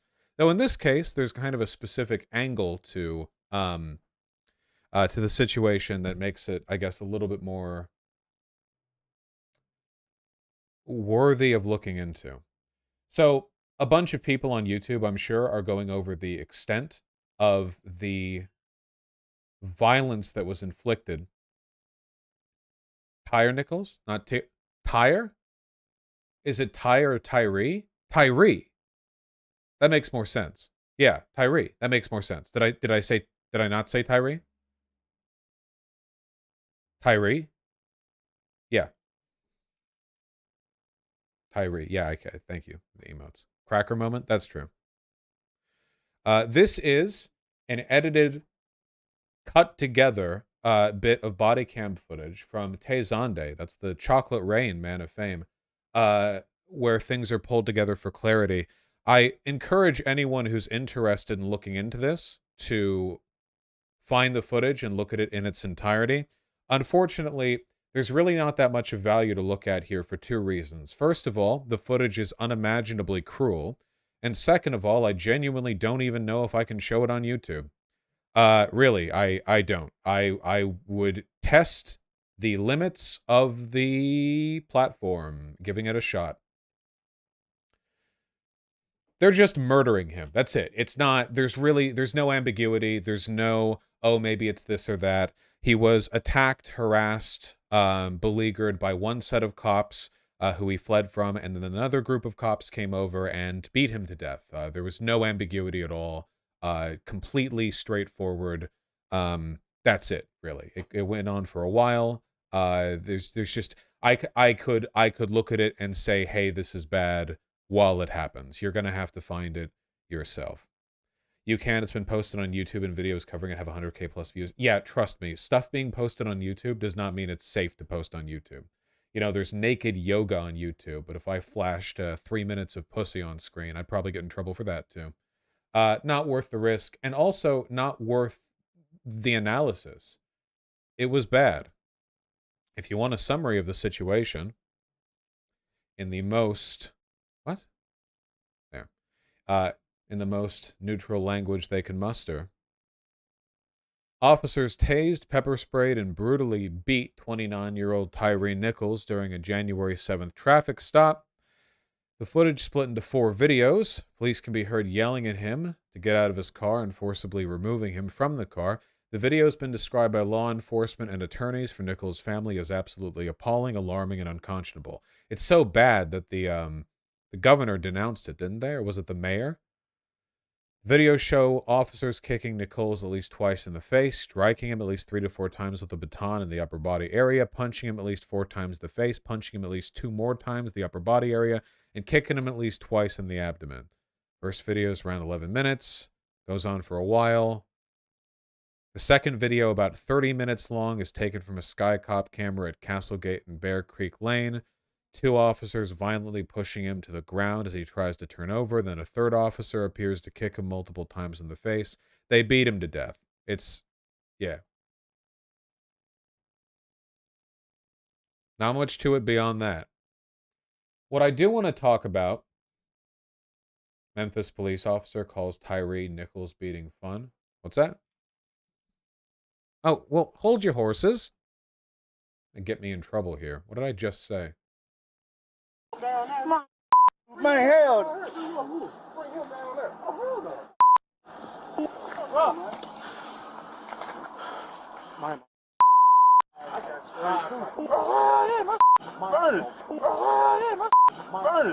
I just re-opened my shit back up, bro. My leg, bro. My knee. I'm very sorry, but I wasn't able to make very much from that clip. We can hear that? Yeah, I know. We can hear the audio? I know. There's sound? Really? Is there sound in what I was listening to?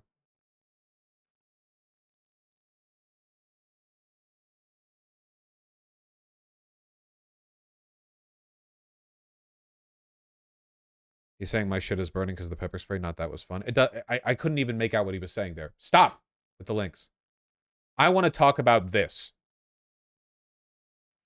Opinion. The police who killed Tyre Nichols were black, but they might still have been driven by racism. From End Wokeness, how is this not satire? 58K likes, 5.6 million views. I want to talk about that. It's a white man, the resident expert on what is or is not racist. Okay? They don't get it? Yeah. So, there are a couple of angles you can take this from. I do find it noteworthy, and this keeps cropping up over and over and over again, that conservatives are very capable of understanding self-hate within a demographic group, as long as it's only within dominant power groups. So conservatives will accuse male feminists of being self-hating men. And conservatives will accuse like white lefties of being like self-hating for being white, like, you know, white guilt types, you know? I hear this all the time from conservatives. But when you suggest that black people might be able to be racist against other black people, all of a sudden it's just incomprehensible to them. Makes no sense. Absolutely not. It's like, what? What? You're telling me?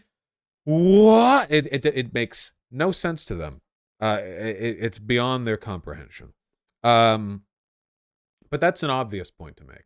I wanted to talk a little bit more about the systemic side of things, because the systems in place that lead to this being a problem, that lead to bias against black people in the criminal justice system with police and what have you, that lead to brutality against them, these systems are depersonalized and systemic by nature. They're not they're not an expression of interpersonal bias. Interpersonal bias can play into it, but I'd ask you, you know, here's a question, okay?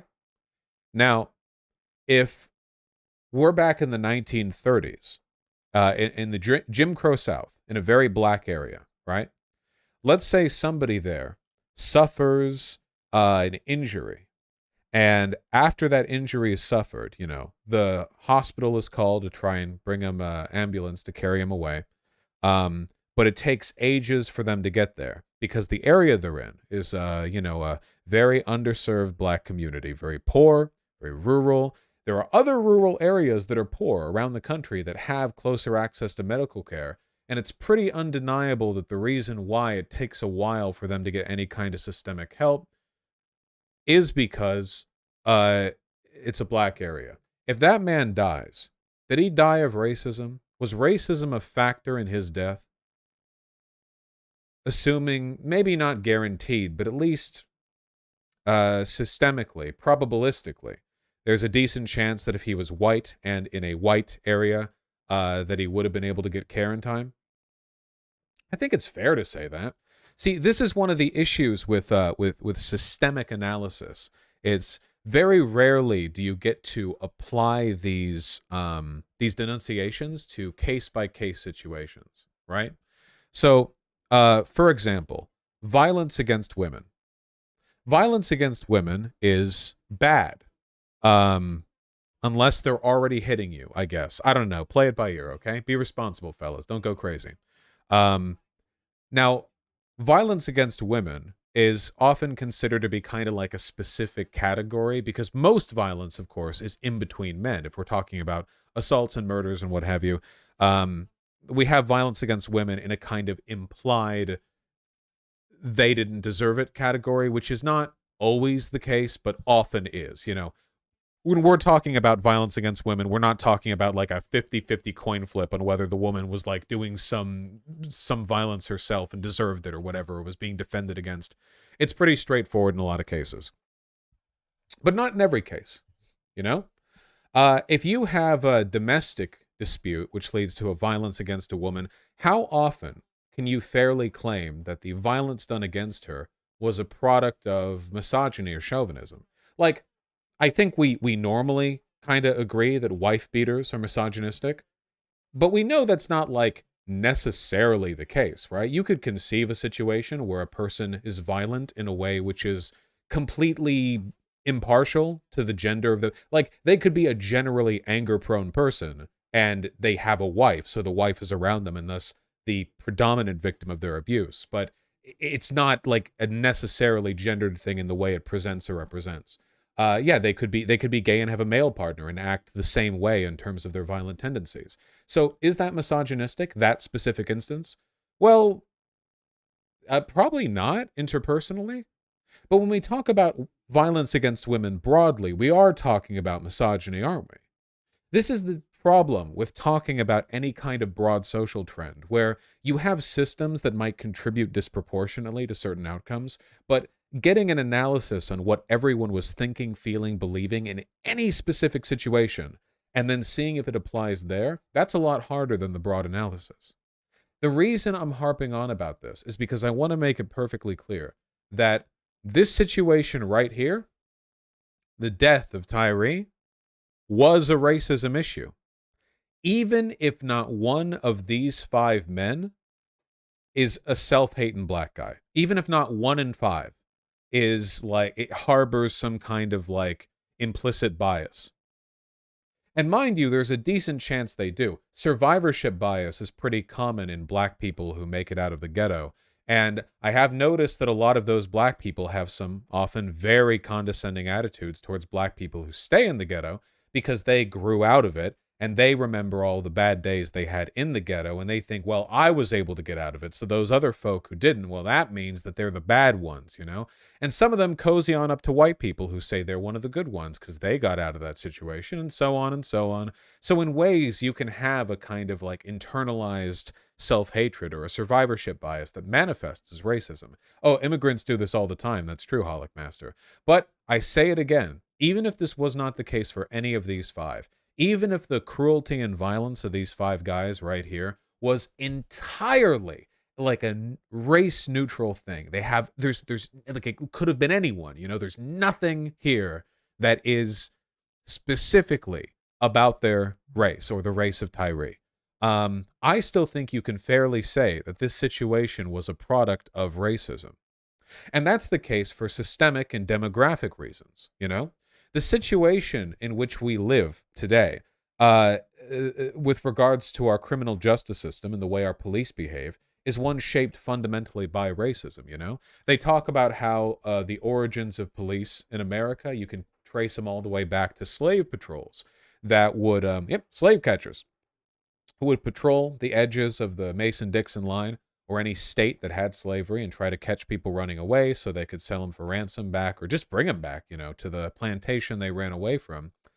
And then you move forward a little bit and whoa, you know, back in the early 20th century, you know, we have something that kind of looks like police in New York and Chicago and Philadelphia, but not exactly. Oftentimes, they're basically just a hired gang that works for the mayor or any number of civic-minded institutions.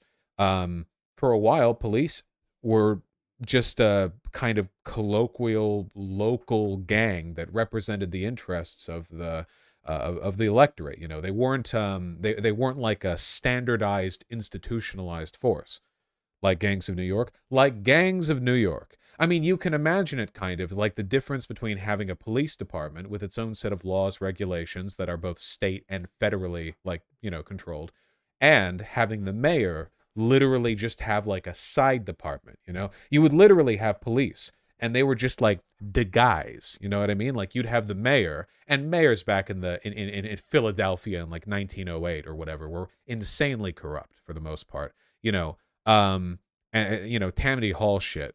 And then you would have like the mayor would have Du Bois, you know, in a room right next to them. Yeah, your boy. Hey, yeah, Lenny and Du Bois. I hear some of those picketers are causing trouble up down the street. I hear these union workers are planning some kind of protest. Tell them how bad that'd be for them. Hey, Lenny, hey, go.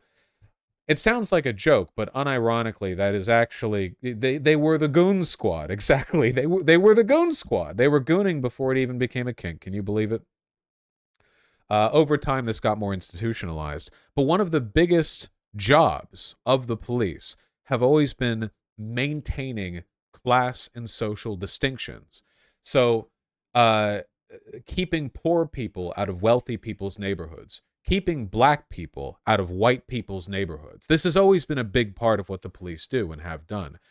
Even if it's not officially in the rule book as to what they do, the police are ultimately subject to systems that benefit them, and wealthy people are far more powerful when it comes to both their voice and their monetary contributions to local government, meaning the police have a greater incentive to help them out. Because white people historically and contemporarily are wealthier and have much more hereditary wealth than black people, it means that there is much more of a sort of demographic incentive to protect their interests.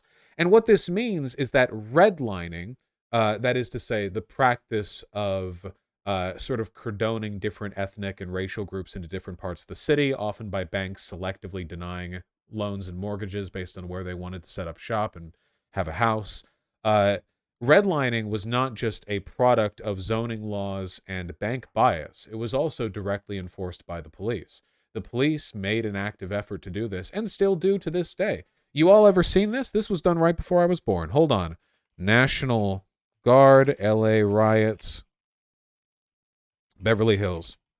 In the famous LA riots after the murder of Rodney King by police, you know, the city basically just erupted into flame. A lot of wacky stuff happened in Los Angeles, you know? And when the National Guard finally arrived, you know, one of the things they did, one of the things they prioritized was forming a perimeter to block off Beverly Hills. Beverly Hills had a lot of wealthy people in it, see? They didn't mind letting the riot burn on in some parts of the city where black people lived, where Koreans lived. But Beverly Hills, they did mind. They didn't want anything too terrible going on down there. So they blocked that area off. They allowed black people to riot, to fight with Koreans, to, you know, to be subject to state violence, to be cordoned and controlled, but only in the right area. Only in the Fortnite battle bus drop zone, you see. The National Guard formed a blue danger zone that's sort of enclosed around certain parts of Los Angeles. Yeah, where are we dropping, boys? Koreatown, as it turned out.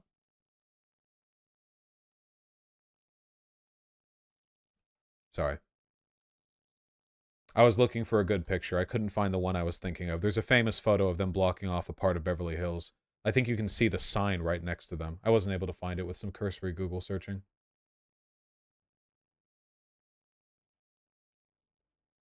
Bad time for LA. The point I'm getting at is that the situation we're in today is kind of inextricably linked to the history of racism, and for that reason, the reason our police are the way they are, even if they're acting in ways that are not individually racist, are definitely affected by that history of racism. Let's say you have a white police officer murdering a white person, like one of those times an autistic white guy gets shot because, you know, the cop will be like, okay, you know, like perfectly recite, do the gritty. I don't know, do the Fortnite L dance. Keep on tempo. Oh, you missed a beat. You know, like that. I think it's fair to say that was probably not motivated by anti-white racism on the part of the white cop. Maybe, but I'm guessing not. However, the reason our police are so militarized, so jumpy, so paranoid and fearful is in large part because they see their role as occupying dangerous territory. And the reason why the occupation of our dangerous cities is so racialized is because after white flight, following World War II, after white people left industry in inner city areas and went out to suburbs that they alone were given because black people were not allowed to benefit from the GI Bill, our inner city areas became those poor, dangerous, racialized areas that police considered their occupation of to be just that, an occupation, not citizen police officers working to protect their fellow city dwellers, but rather out-of-towners going into downtown in order to police them directly. And the attitudes that our police have developed as a product of these historical and demographic trends directly affects why they're the way they are today. You think it's a coincidence American police are so violent? why they specifically dress up like riot cops all the time, no matter what's happening, why they specifically are so jumpy, why they specifically kill so many more people than other than other police precincts and departments. Part of it is the fact that, yes, we do have a lot more guns here in the States, which means there's going to be a bias towards the threat of mutual firearm violence, you know? But a lot of it is also, you know, the fact that police are operating on trends that have been popularized based on racism and its effects in this country. That makes sense? I feel like that tracks. I feel like that's understandable. So, these guys here, were they interpersonally racist in the sense of they have a diminutive or condescending or paternalistic attitude towards other black people as a product of their personal experiences? Maybe. It's not impossible. But I think you can fairly claim that racism had a lot to do with what happened here with the murder of Tyre, whether or not that's the case. You just can't extract that from this system. How would you go about explaining all this to conservatives, though? Well, I'd start with finger puppets, for one. Sorry, I know that was a bit more talky than a lot of people's coverage of this. I know a lot of people are just, they're showing you the footage and they're going, look at how bad that was. But y'all know how bad this was, don't you? I mean, not to say there's nothing worthwhile about reminding yourself of the capacity police officers have for cruelty, but, I think that element of the subject has been covered. I wanted to talk about this.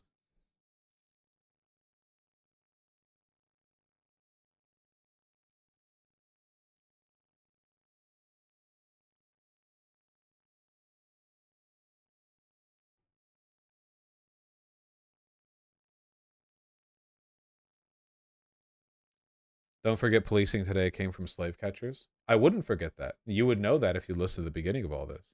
But I forgive you, Quote.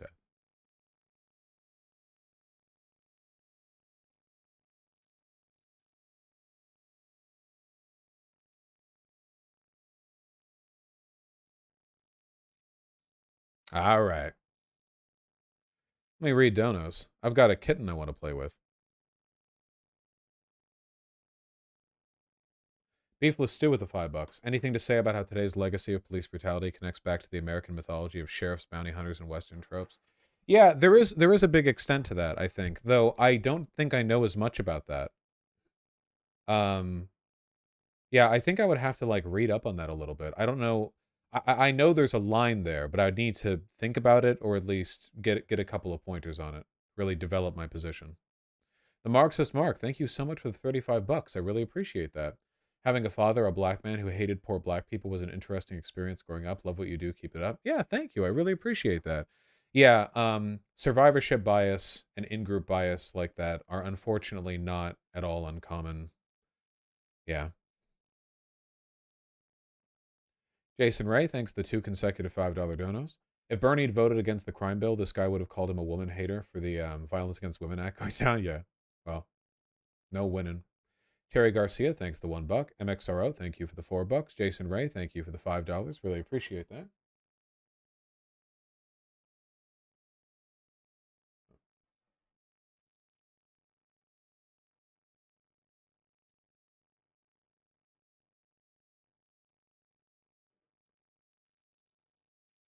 Posadas John, is that a goddamn Voosh face? If it's not, it's close. Godspeed to them, am I cognizant? Thank you, Bumblebee. Voosh. Hell yeah. Y'all flatter me. With his head? What's wrong with my head? Cole or Coy? Colphage, truth, the $10. Brian Colphage goes to prison March 31st, and I helped. Hell yeah. I'm gonna have to remind myself who that is, guys. Brian Colphage? Colfage? Vet of the U.S. Air Force. Founder of the organization We Build the Wall. Ah, now I'm remembering. Yeah. He was the one who did that GoFundMe to, like, build the border wall. stupid. Pero Luchador, thank you for the tier 2 sub. Really appreciate that. Yeah, we should show off Danu. Y'all want to see my goddamn cat? I don't believe he is. I can yoink him out.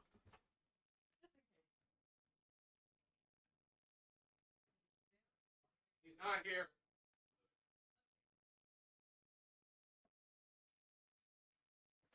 He's gonna be sleepier now. Charlotte 96, thanks to the $5. True. Then Drago. I don't want to engage in this again. I love you. Thank you for the $5, then Drago. Campagno, thank you for the tier 1 sub. Stay out of my shed with the very kind $25. Your stance on not dating horsewomen because of their expectations is garbage, TBH. Just get a wearable horse dong forehead. True. Oh my god. He's a... Hold him, careful. His legs are there. I've got him. Oh my. Oh. Hold him from the bottom. Yeah, hold on. He's in his stack. He's such a baby, dude. Yeah, whoa, what's happening? Hello, Danilo.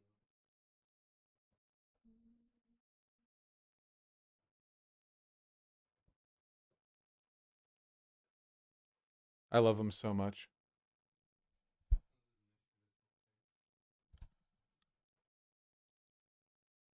What are you doing? He's so Sleepy.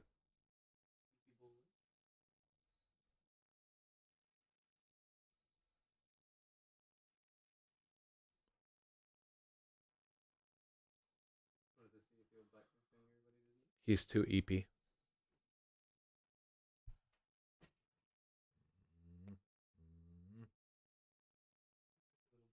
Look at how wobbly his head is.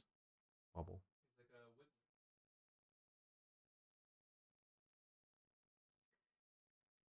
Like, can hear water sloshing around in here. Oh, he's making little noises.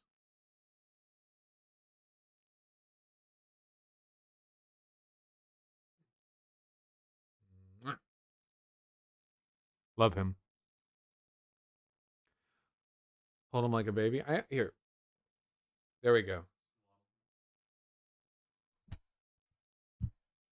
He's all bunched up. See, he's got like his paw here.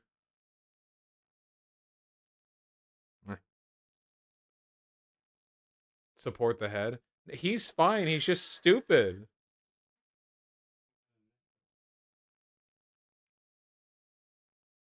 Look at this. He just wants to be like this. He's a godly man. He's constantly looking up to Christ.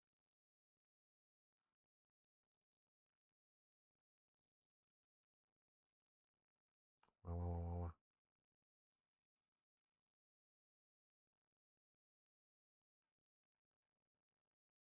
I love his little eyebrows. Here. He has the anime girl eyebrow. That's true. The goth girl eyebrow. What is this? What does this mean? He looks dead. Why is he dead? He's dead.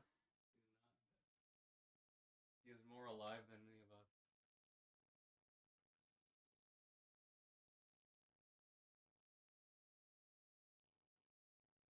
He's purring. He's purring. He's alive.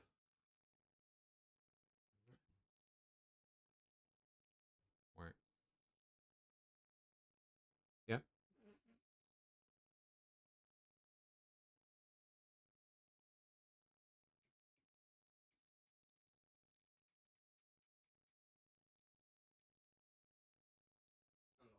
He wants to look any direction but forward.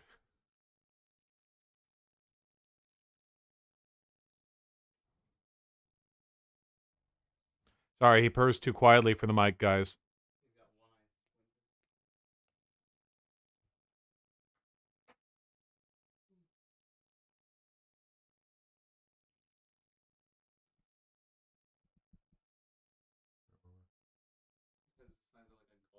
Wow.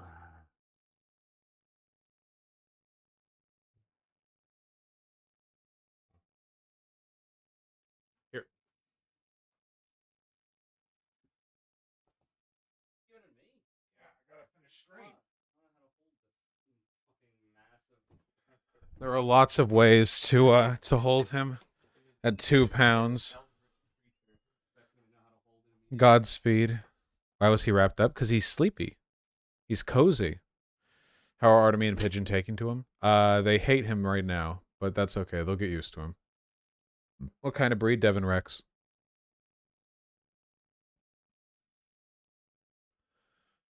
Far Eastern Myth, thanks the 2 gifted tier 1 subs. Carbonated Peach Milk, thank you for the tier 1 sub. Really appreciate those. Harenya Hope, thank you for the $10. I really appreciate that. Sex positive aces are fine with having sex, but they don't crave it. Like they'd be fine with not having sex ever, but can do it if like in a relationship. Yeah, there's a lot of variance there. Cunty Cat, thank you for the $20. Thank you. Just got a high salary job. Advice on how to best use the windfall to regularly help the left. Well, obviously to be a tier 4 sub. If you're not, I don't even know what you're doing. Really, though, I wouldn't worry too much about that to begin with. You will, you have a lot of time to grow and to do stuff, and if anything strikes your interest, you know, you'll be able to. Isn't Devin Rex a hairy pigeon? Yes. When are Pigeon and Artemy allowed to physically be around Daniil? Well, we've had them in the same room, but, you know, so far they're still not taken to him. The Amazing JLP with the tier 1 sub. Any updates on Harper v. Moore? Not yet, no. Matty Tiahu, Ender Films 404 and the Afro of Doom. Thanks to the tier 1 subs all. Sake with $10. How do you end up with only 1 normal cat and 2 gremlins? Artemy is not normal. He's very strong and very fat. Sake with the 4 gifted tier 2 subs. Just make OK Buddy Vosh your official subreddit. You won't have to deal with woke scolds ever again. But I like their mischievous contrarianism a little bit, you know? And with the 2 additional gifted tier 2 subs, thank you very, very much. We have Leeline, don't worry. Vosh compared with OK Buddy Vosh.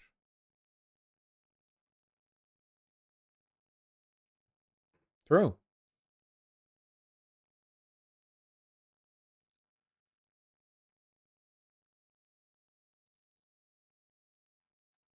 The real sub.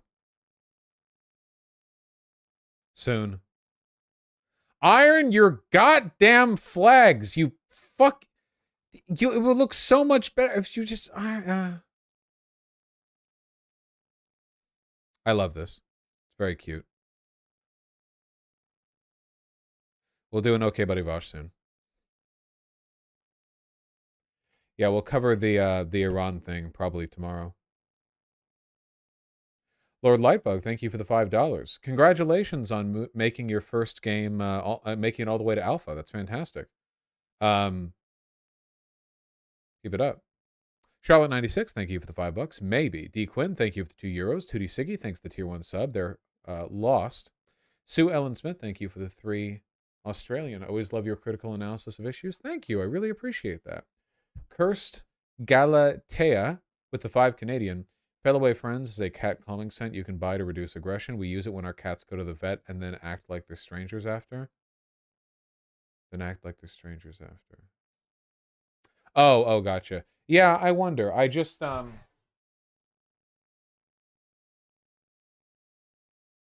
it didn't take too long, for the, wait! Tempest, are you watching right now? Yes, you are. Tempest, we can't put out the Project Veritas video. YouTube striked it. YouTube striked the original Veritas video. I deleted the VOD. Yesterday's VOD is gone now.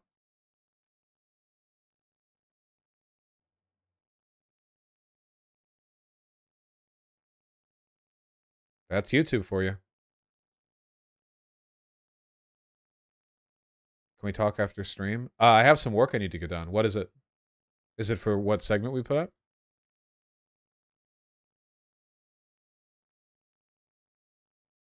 Like texting, talking? Oh, I love texting, talking. Yeah.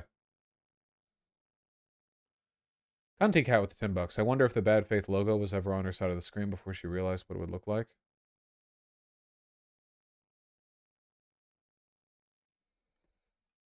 I do love the FBI, actually.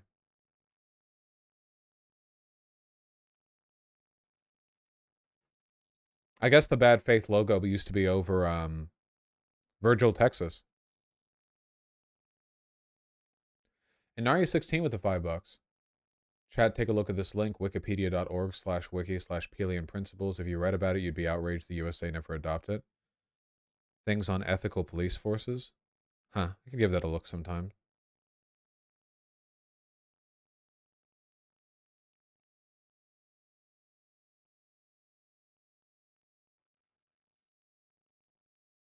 All right, how much time do I have? You know, I'm going to stick it out to the actual hour. 3 p.m., guys. That means we've got 14 more minutes. How are we doing? How are we feeling? We feeling good? We feeling good?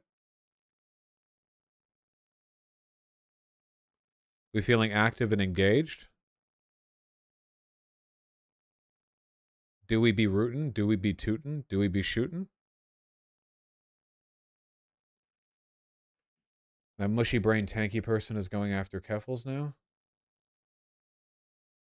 What is this? Oh, this person. Oh, right. This person keeps DMing me on Twitter. The person who made the video where they want to debate me, but I don't know if they're mentally well. Yeah. Hard out here, man. Fucking rough out here. UK just banned trans women from women's prisons. I actually went through with it. Ah, yeah, I saw this the other day. Yeah, if you're in the UK and a trans woman, I strongly recommend you don't do crimes. Oh, thanks, Shamabo. But no more news. I'm talking directly with chat. I'm looking right at you. I'm staring.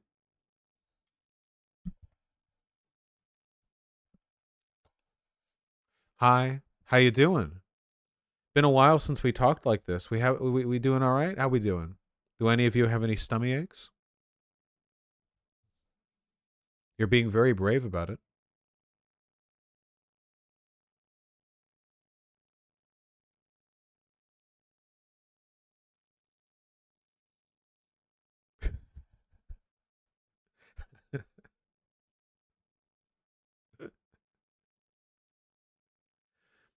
My autism can't take. Are you guys really that vulnerable to me just looking at the camera? Are you that fucking autistic? Come on.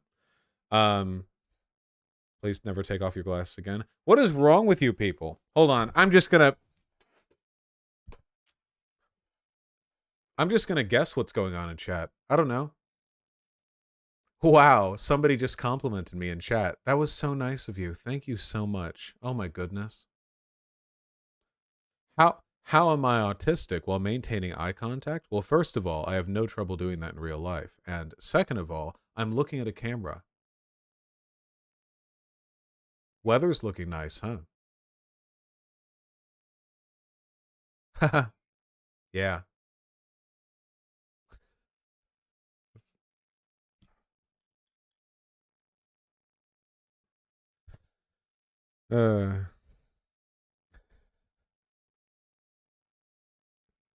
Vosh dating sim, yeah. Vosh needs sleep. That is true. I spent all of yesterday doing housework, and then I got 3 hours of sleep, so...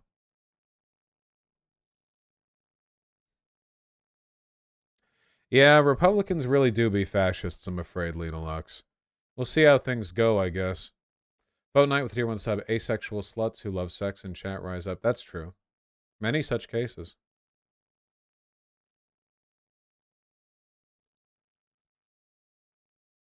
If you were going to do another research stream, what subject would you choose? I don't know. There are lots of things that I want to take a look at.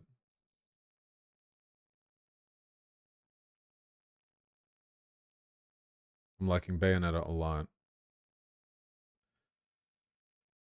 Can you take a peek at the trailer for the upcoming ENA game? No copyright arena. It's looking pretty clear. What is ENA? What is this?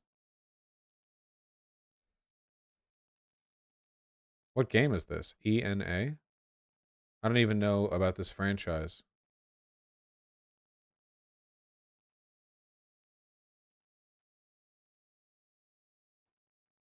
You don't know? No, I don't know what that is. Estrogen and ass. Ah, gotcha. No, I only went to DC once, Hinoji.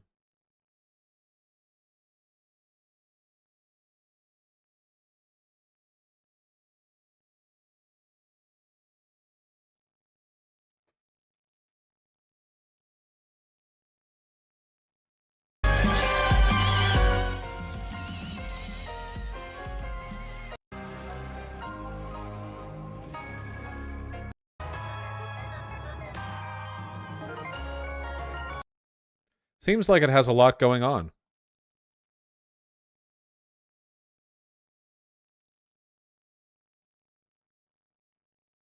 Danielle fan art. Ooh! Danielle fan art. That's so cute.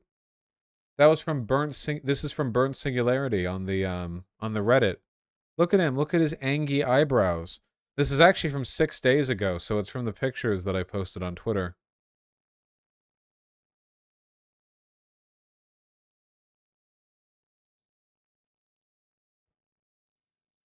Thank you, Pandy. Thoughts on the game's Pizza Tower? Well, Canoe seems to really like it, but I haven't played it.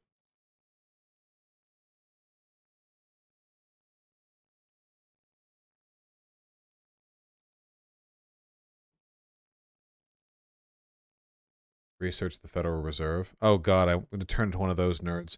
Maybe I should research mixed monetary theory. Really do it up.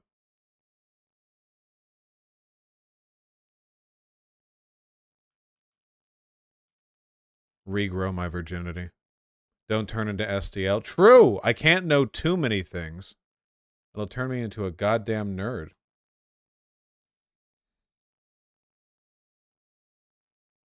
What is this? Yeah, that makes sense, I guess. Who in the hell is Vaush?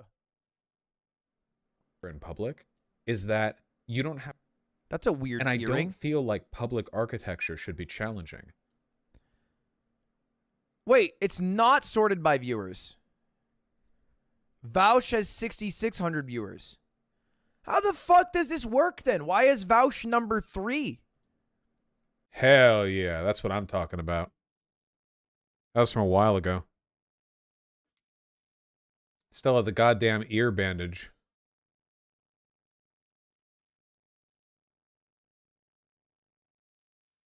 Apparently not being a tanky anymore equals Voshcraft.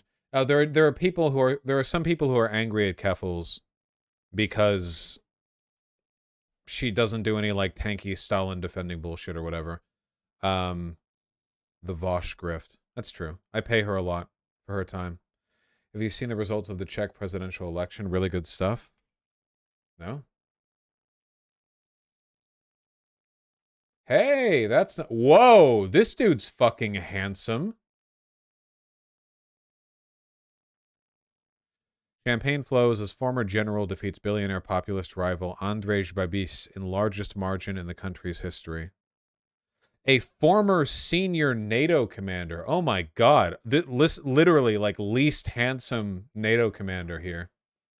Fucking gigadilf. Jesus Christ. Soldier 76, yeah.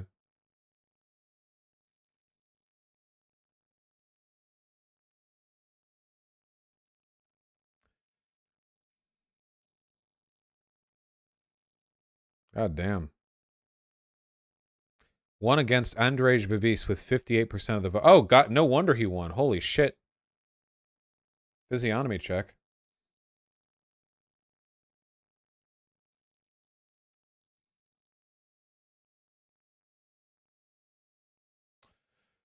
Worth of about $4 billion.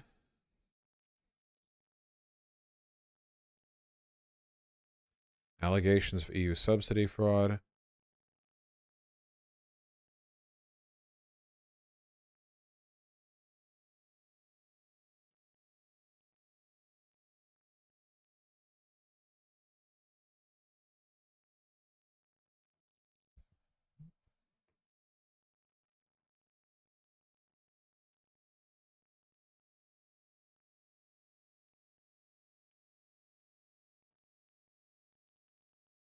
I'm trying to get a feel for this guy's politics here. Hold on.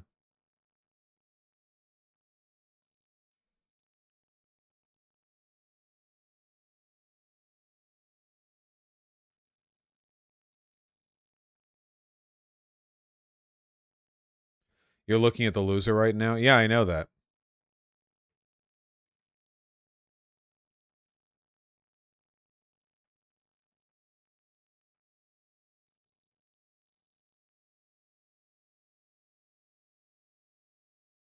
Hmm. Interesting. Did you see Keffels and Bad Bunny burn their bridge? Yeah, that makes sense to me. Chief Ken 12, thank you for the $5. Spilling tea, coworker who's close with Bree. Apparently, Bree got ghosted also by Virgil. I was confused about what to do with Show because she's been cut off by him. Well, that's not surprising to me. I always thought the "Where's Virgil" Texas thing was like a joke. We don't think that she actually knows where Virgil, Texas is, right? That wouldn't make very much sense. They wouldn't even have like a reason to. Yeah, that makes sense. He's off in Thailand right now. Save point with the $5. Hey Vosh, after that terrible isekai premise a while back, I've been working hard on my webcomic. Wouldn't mind your 2 cents.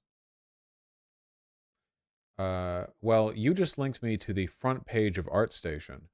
And looking at the art here on the front page of ArtStation, I gotta say, wow, you are a very talented artist with a lot of styles. That's pretty crazy.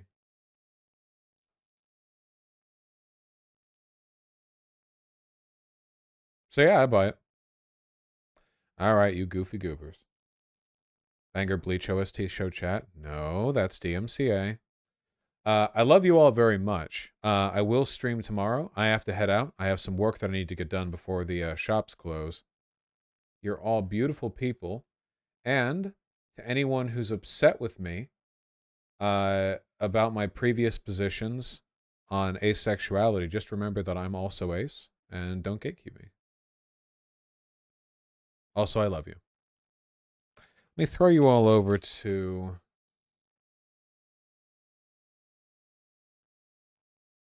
Not many people on, but Jeff Holiday is. I'm going to throw you all over to Jeff Holiday.